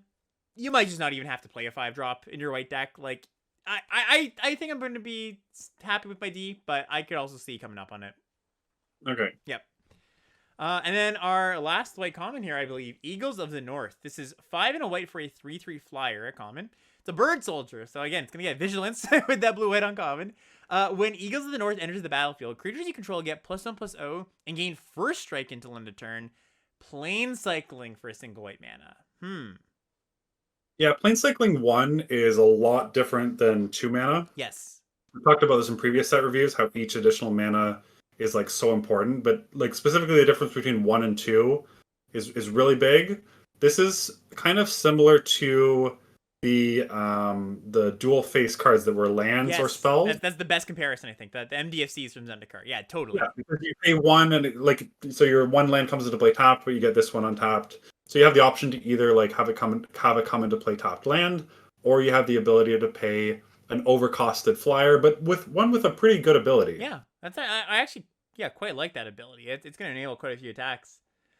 Yeah, I think this thing's solid. Yeah, me too. I think you're probably just gonna be happy playing a copy in most of your white decks. Just like, yeah, I want one of them. I guess on the topic of plane cycling, are you replacing your first land with this? Do you think? Ooh, putting me to the test. Yeah. Not with this thing, because like otherwise you have to cycle it almost all the time, right? Like if you're never gonna hit 6 lands without plane cycling this, then why are you not just playing a basic land? Right. But I think basically if the kind of the equation is you maybe cast this 20% of the time, and then it's a tap land 80% of the time. But in the the fewer lands you include, like it's kind of the catch-22, because the fewer lands you include, the less like you are going to be able to cast this. So yeah, like the closer you get to 50-50 on this, the more powerful it is, right? Yeah, exactly. Okay, yeah, I was gonna say, because I know you weren't around for the evolution of Zendikar Rising, but I think what happened was people, they went crazy on the MDFCs. They're like, oh, I want as many as I can possibly have, but and replace a bunch of lands with it, with these MDFCs that are lands in the back, spells in the front. But then you just end up playing a bunch of tap lands and overcosted creatures. You just can't really do that, and you're not going to have a million of these, and I don't think you want to play, 3 of them or whatever. But I can just see this being in, like, I would have actually guessed you would have said yes for the plane cycling thing, for replacing a land. But if I have 2 of them, I'm cutting a land. Right. That's exactly what I was just going to get that. I think if you have 2 of them, you can probably cut your first land. But the first one, you just look at it kind of like a fine modal spell rather than a fine modal land. Because the other thing is, like, with all the looting, like, you're not going to want to cut lands. Right. Because like you want to hit your first like 4-5 land drops, and then you're going to want to loot away lands a lot of the time. Here's the thing too, sometimes your aggro decks just like want 18th land, but they don't want to play 18 lands because it's like, oh, like you lean towards flooding. Like you want to play the land so that you can curve out till turn 4, and this lets you kind of have that where you're like, okay, I get that additional mana source, but I don't flood as often, right? So you gotta have the best of both worlds. So I'm gonna go C on Eagles of the North. Yeah, solid card. That's what I wrote. And I'll be very interested to see where the other land cyclers end us up. It's gonna bring us to our uncommons here, and our first one here is you cannot pass, taking from the text of the book, not the movie. You cannot pass. Single white mana, instant. Destroy target creature that was blocked or blocked by a legendary creature this turn. Yeah, I never like cards like this. Yeah, I think so too. I don't think it's a complete blank. Like, we were just talking about how you're going to have to kind of play some clunky-ish removal in this set. And, 1 mana, you don't love the ability to get your opponent or let your opponent, block before you attack, and, they give them some virtual life. And you're not always gonna have the legend as well. Sometimes it is actually gonna be a blank. So maybe I'm talking myself down on it a little bit. I was gonna give this like a D plus, but I don't know. What do you think? I'm almost gonna treat this like an F, but I Yeah, don't think it's quite that bad. yeah. I've come around to that. All right, let's just give it a hot take F then. Okay, yeah, yeah. I'm very willing to come up on that. And then if that's what happens, that's what happens. But I think this card is actually a little more awkward than it might look. So yeah, so let's just say hot take F for you cannot pass. All right. Next up, here's another kind of interesting removal spell. What do we have? It's a card. Wait, it's a card that you will be happy to pass. Yes, you should pass it exactly. The ding, yeah. Mark's patting himself on the back, clapping. All right, just read the next card, Mark. All right, next card is Lost to Legend. White instant. Put target non-land historic permanent into its owner's library, fourth from the top. And historic permanents are artifacts, legendaries, and sagas. Wow, this is we don't see cards like this very often. So basically, you're going to be able to tuck your opponent's ring bearers, tuck your opponent's legends, and that accounts for I think you're. I guess a good way to frame this and just the format as a whole is your opponent will have a legend, and you. I would say more often than not. No, would you say that?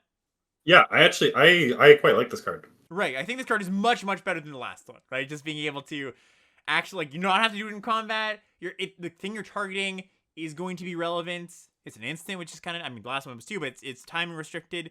Yeah, I quite like Lost to Legend. So it's still got some restrictions, but that's what you're gonna get in this set for the removal spells. I kind of want to just give this like a C plus maybe. I was gonna go higher than that. Okay, wow, I okay. want to go C plus. C plus. Sorry, say again. C plus. C plus. Okay, yeah, I'll join you on that. Maybe it's a hot take in the other direction, but I think this is. And the other thing too, by the way, I feel obligated to talk about this generally when we talk about these kind of cards or tucking your opponent's cards into their library. Yes, it's not killing it for good, but you know what? That almost it's not as impactful as you might think. Yes, sometimes you do want to kill things for good, but 4 deep is pretty nice, and a lot of times you just care about getting that thing off the battlefield right now. You'll deal with it later, or some games just won't go for that long, right? Some games are just gonna be like, it's not gonna last another 4 turns or whatever. So yeah, I'm gonna join you there. C plus. Yeah. Okay. Cool. Next up. Oh yeah. This is. Oh, I love this card. Reprieve. 1 and a white instant. At uncommon. Return target spell to its owner's hand. Draw a card. It's white remand.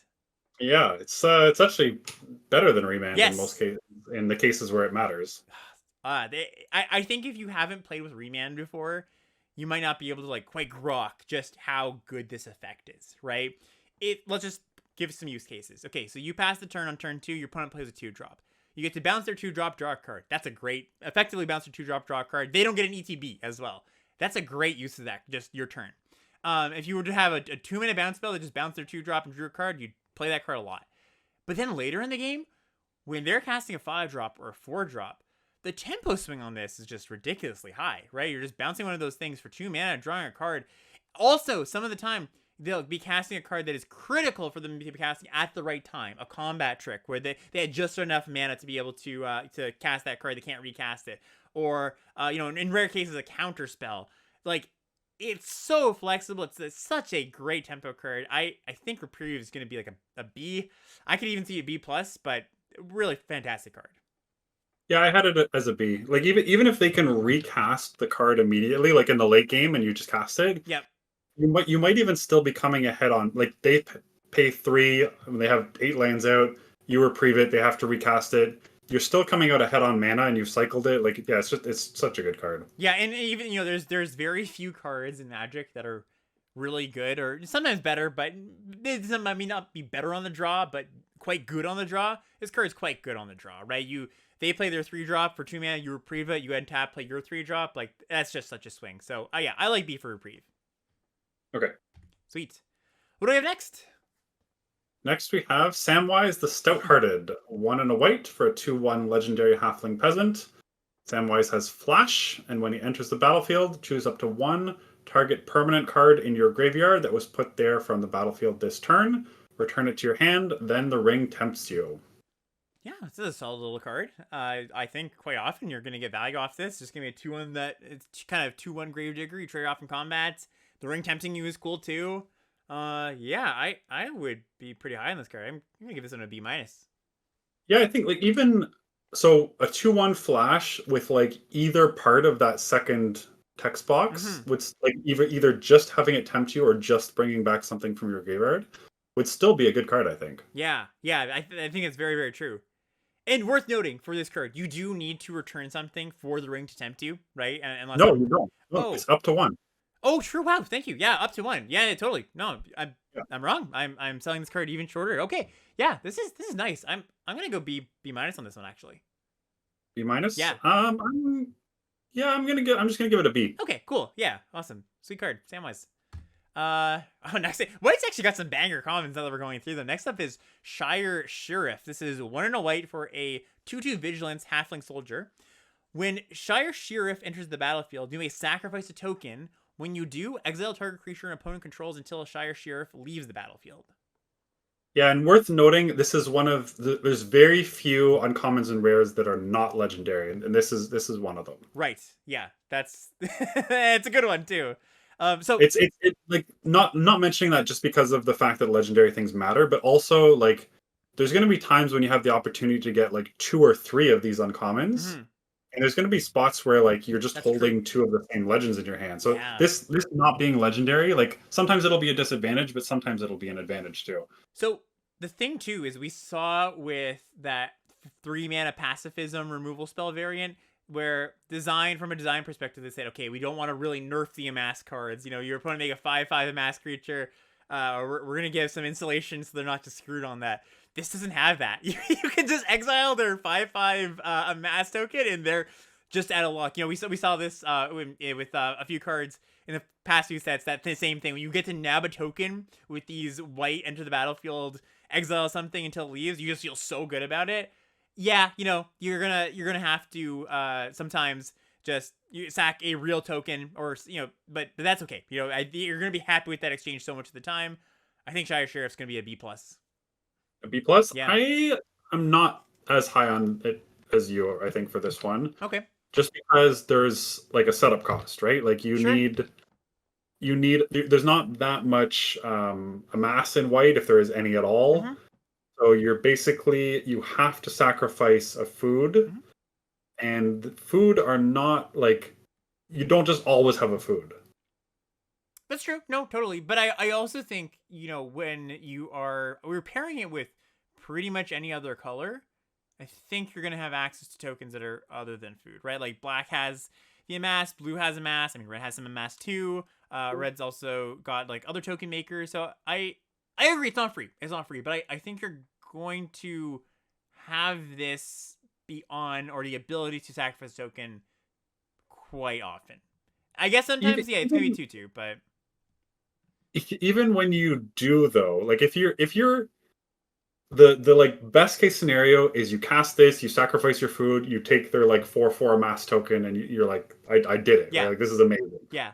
But if you just have like a food or an amass token that you're willing to sacrifice, and they have like a 3-drop or a 4-drop in play, Mm-hmm. you have to lose a rectangle to temporarily deal with one of theirs, right? Sure. Like they can still get it back, and you've given up something for that ability, right? It's worse than, and you like you leave yourself open to the potential blowout of like mid combat losing this thing, and there's a lot of come into play abilities. So I think there'll be a lot of times when this is pretty awkward. Okay. I was gonna go like I think I'm gonna go a full letter grade lower than you, and I'm Oh, gonna go whoa. C plus. Oh, C plus. Yeah, you talking me down to a B. I think I'm gonna give a final grade of a B. But yeah, that actually surprised me that you're as low as that. But I can see. I'm gonna stick with my grade. I still think this card is gonna be really good. Worth noting too. You mentioned a sec about like toughness, and there was Norn's Inquisitor, which is one of the top uncommons in 1 that had 4 toughness for 3 mana. This is 2 toughness. It's gonna die a little more often. You know, that thing kind of, you felt like, oh man, I actually can't kill that thing. This thing is a bit more fragile. So I'm gonna stick B with B, U C plus, but otherwise, no matter what, it's gonna be a good card. You just well, I don't know if it matters, but you just confused me with. You talked about Norm's Inquisitor. You talked about it being in 1, Are you talking about Alabaster Host Intercessor in Mom? No, no, no. I was saying that Norn's Inquisitor being like a 3-mana 4 toughness creature, like you couldn't kill that early very often, and that's why it was so good because it actually just like stuck even if you grabbed a non-token creature. Okay, isn't Norn's Inquisitor the one that makes? Oh, I'm sorry, two my bad. Yes, I'm thinking Annex Sentry. My mistake. Yeah, I'm getting my Elish Norn cards mixed up. Okay. Yeah, There yeah, we yeah, go. yeah.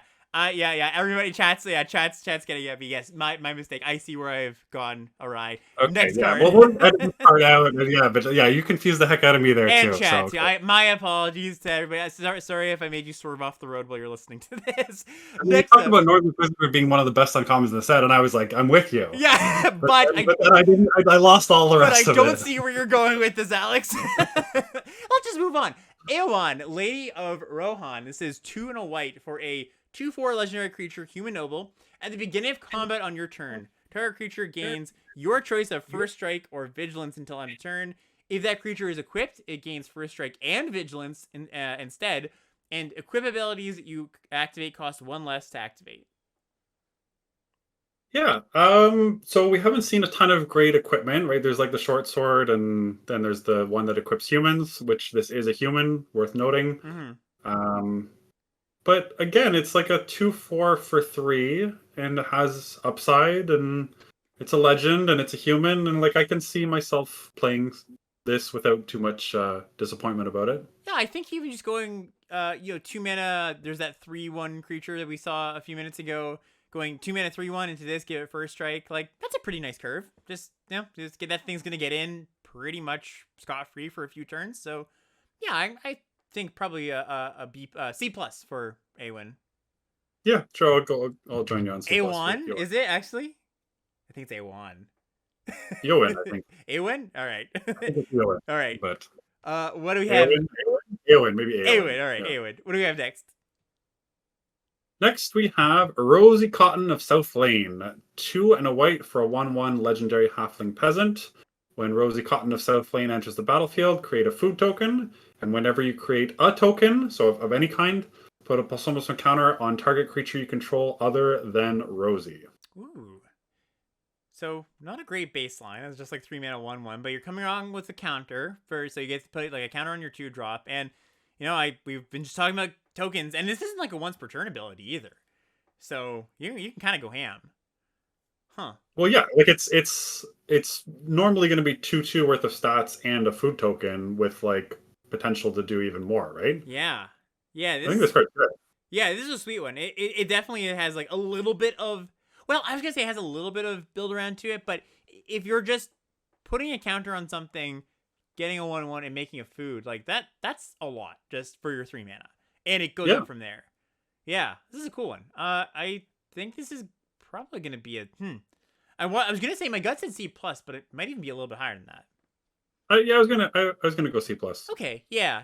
I'll stick there too. There's gonna be some times when you just cast it, and that the baseline is what you get, and that's probably just C plus. So yeah, I'll say it's got some potential to be even better than that, but in the abstract, it's gonna be C plus. Next up, Bill the Pony. 3 and a white for a 1/4 legendary creature horse. I let that horse travel go on with Shadowfax. When Bill the Pony enters the battlefield, create 2 food tokens. Sacrifice a food. Until end of turn, target creature you control assigns combat damage equal to its toughness rather than its power. I mean, you joke about Shadowfax, but this is quite good with Shadowfax. It is really too. good with Shadowfax, yeah. Yeah. That's funny. I think this card I think is just great. Just good, yeah. This is fantastic. So you get 2 hits as a 4/4, and that's nice. And you can get more if you want to stack some food, but sometimes you're just going to use the food for other things. Also, it's a really good ring bearer, right? You like get in as a 1/4 and it blocks ring bearers. Oh yeah, I love this card. Like it not only blocks ring bearers, but it like eats them and trades with them, and like because it blocks as a 1/4, and then it can be a 4/4. And yeah, it's got threat of activation too. It's not like it's sorcerers. Are we gonna give a bill for Build the Pony or B for Build the Pony? I love Build the Pony. Yeah, that's sick. Yeah, B for Build the Pony. Yeah, that's awesome. I'm gonna go as high as B plus. Oh man, I mean, maybe crazy, but I love this card. Look, I'm gonna give it a B, but if we were including art, Look at that guy. Of course, B plus. All right. Here's one that I was last night. I was looking at cards and I was like, man, I can't place this one. Next up, we got Faramir, Field Commander. 3 and a white for legendary creature, human soldier. It's a 3/3. At the beginning of your end step, if a creature died under your control this turn, draw a card. It also has whenever the ring tempts you. If you choose a creature other than Faramir as your ring bearer, create a 1/1 human creature token. Yeah, so we have another. There's a lot of 4 mana 3/3s in this set, and they all Yeah. have different ways of saying like, "Ooh, maybe I'm gonna be better than that." And Yeah. this one is like looks like Enticing. it could be pretty good. So here's the thing. Here's what really. Okay, so I thought of this in a few ways. I was like, okay, it's a 4 mana. You can set it up to be a 4 mana, 3/3 draw a card. That's pretty good. We've established that as pretty solid. Are you happy in your white aggro deck to like trade off your 3-drop in exchange for a card? Not always. Yeah, I think so. Yeah. Yeah, you think that's? I was just thinking you're not always excited about that. And you're just like more. You just want to keep your board presence around. But I don't know.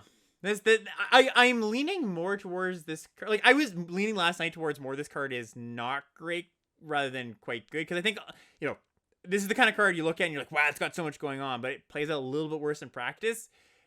Today I'm a little bit like 50-50 on it. So I would love to hear your just like talking out this card and how it plays. Well, one of the nice things about this is that it doesn't need to see the creature dying. Mm-hmm. Yes. So you can like just post combat play it and then get your card. And then there's a lot of ways to sacrifice things in this set that we've seen, right? Right. So like me saying that I think this card's reasonable, I mean like for a 4 mana 3/3, I think this thing's pretty reasonable. Sure. Because like, there's a lot of things going on here, and I think this is like somewhere in the C range, but I'm not sure exactly how high or low to put it in the C range, so I'm probably just going to give it a C. Yeah, I think so too. And for what it's worth, like I said, we read it and it's like got so much potential. But just like the green white uncommon we talked about earlier, sometimes it is just going to be a 3/3, and that's part of the range. So I'm gonna say C for Faramir as well. I think it's a good place to start it. This is one that I could certainly see going up or down. Next up, we've got Landroval, maybe. Horizon Witness, 4 and a white for a 3/4 flyer, legendary creature, bird.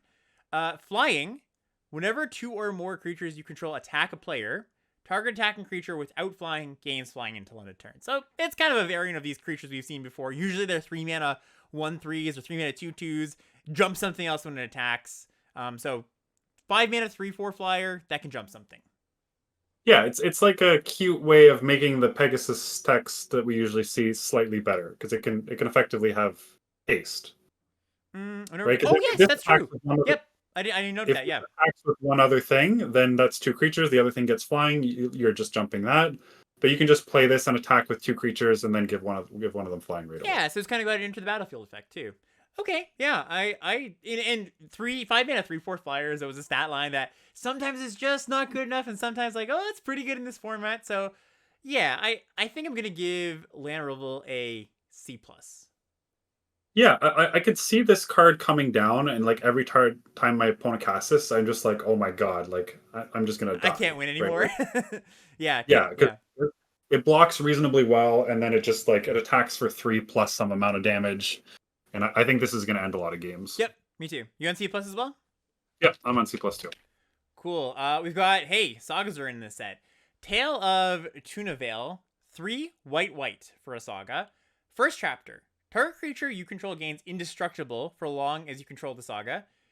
Chapter 2, return target creature card from your graveyard to the battlefield. Chapter 3, up to 2 target creatures you control each gain lifelink until end of turn. Yeah, I think it's Tunuville, but yeah, that sounds right. That sounds right. Yep.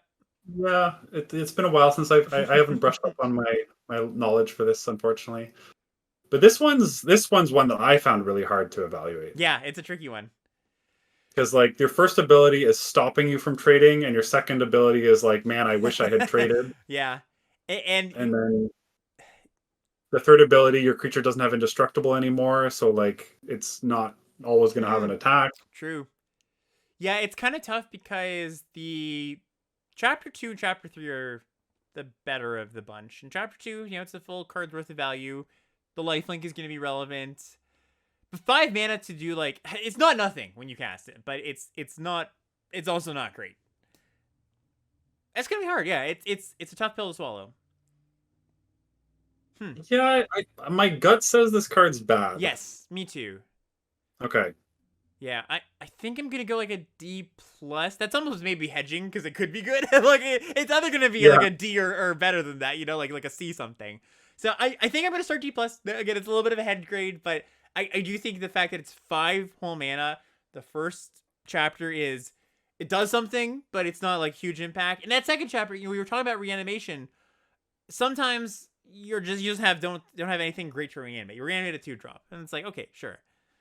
Yeah, but like the range on this is so wide because it can like the first chapter can literally do nothing, right? If you don't have a creature in play, it just does nothing.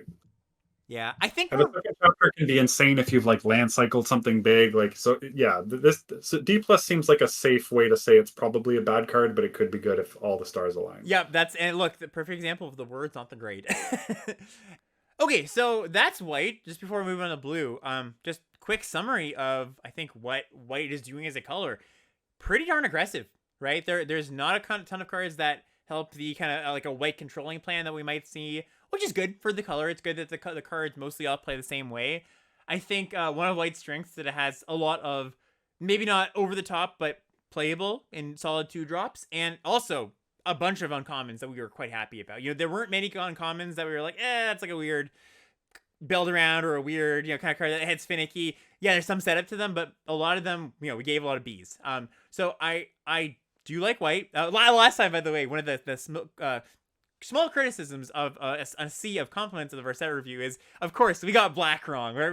We're too early. We're like, oh, black and mauve is one of the worst colors, and I don't want to put too much stake or stock in saying, oh, this color is good or bad. So I'm not going to do that. I think we'll still see how it pans out. But I do like white. I think it's all doing the same. It's all its cards are playing the same way. If I'm to criticize it, its interaction is not so great. But in the aggressive decks, that matters a little bit more, or a little bit less. Sorry. Yeah. So the interesting thing I find about this set that really has borne out a lot in white is that the stat lines are heavier on toughness, and you're making a bunch of food tokens. Mm-hmm. So like that's gonna slow the game down. But like almost all of the text on the cards is like you want to attack. Yeah, the numbers and the words fight a little bit, right? Yeah, so I do think there's going to be, like you said, it's more of an aggressive color. I think there can be some decent controlling stuff happening in white. Yeah, okay. But I agree that the uncommons look much better than the commons. That the uncommons are going to put you into the color, and then that's going to determine which way you want to go. So white looks fun to draft, if I can say anything. I think it's going to be interesting. Sweet, yeah.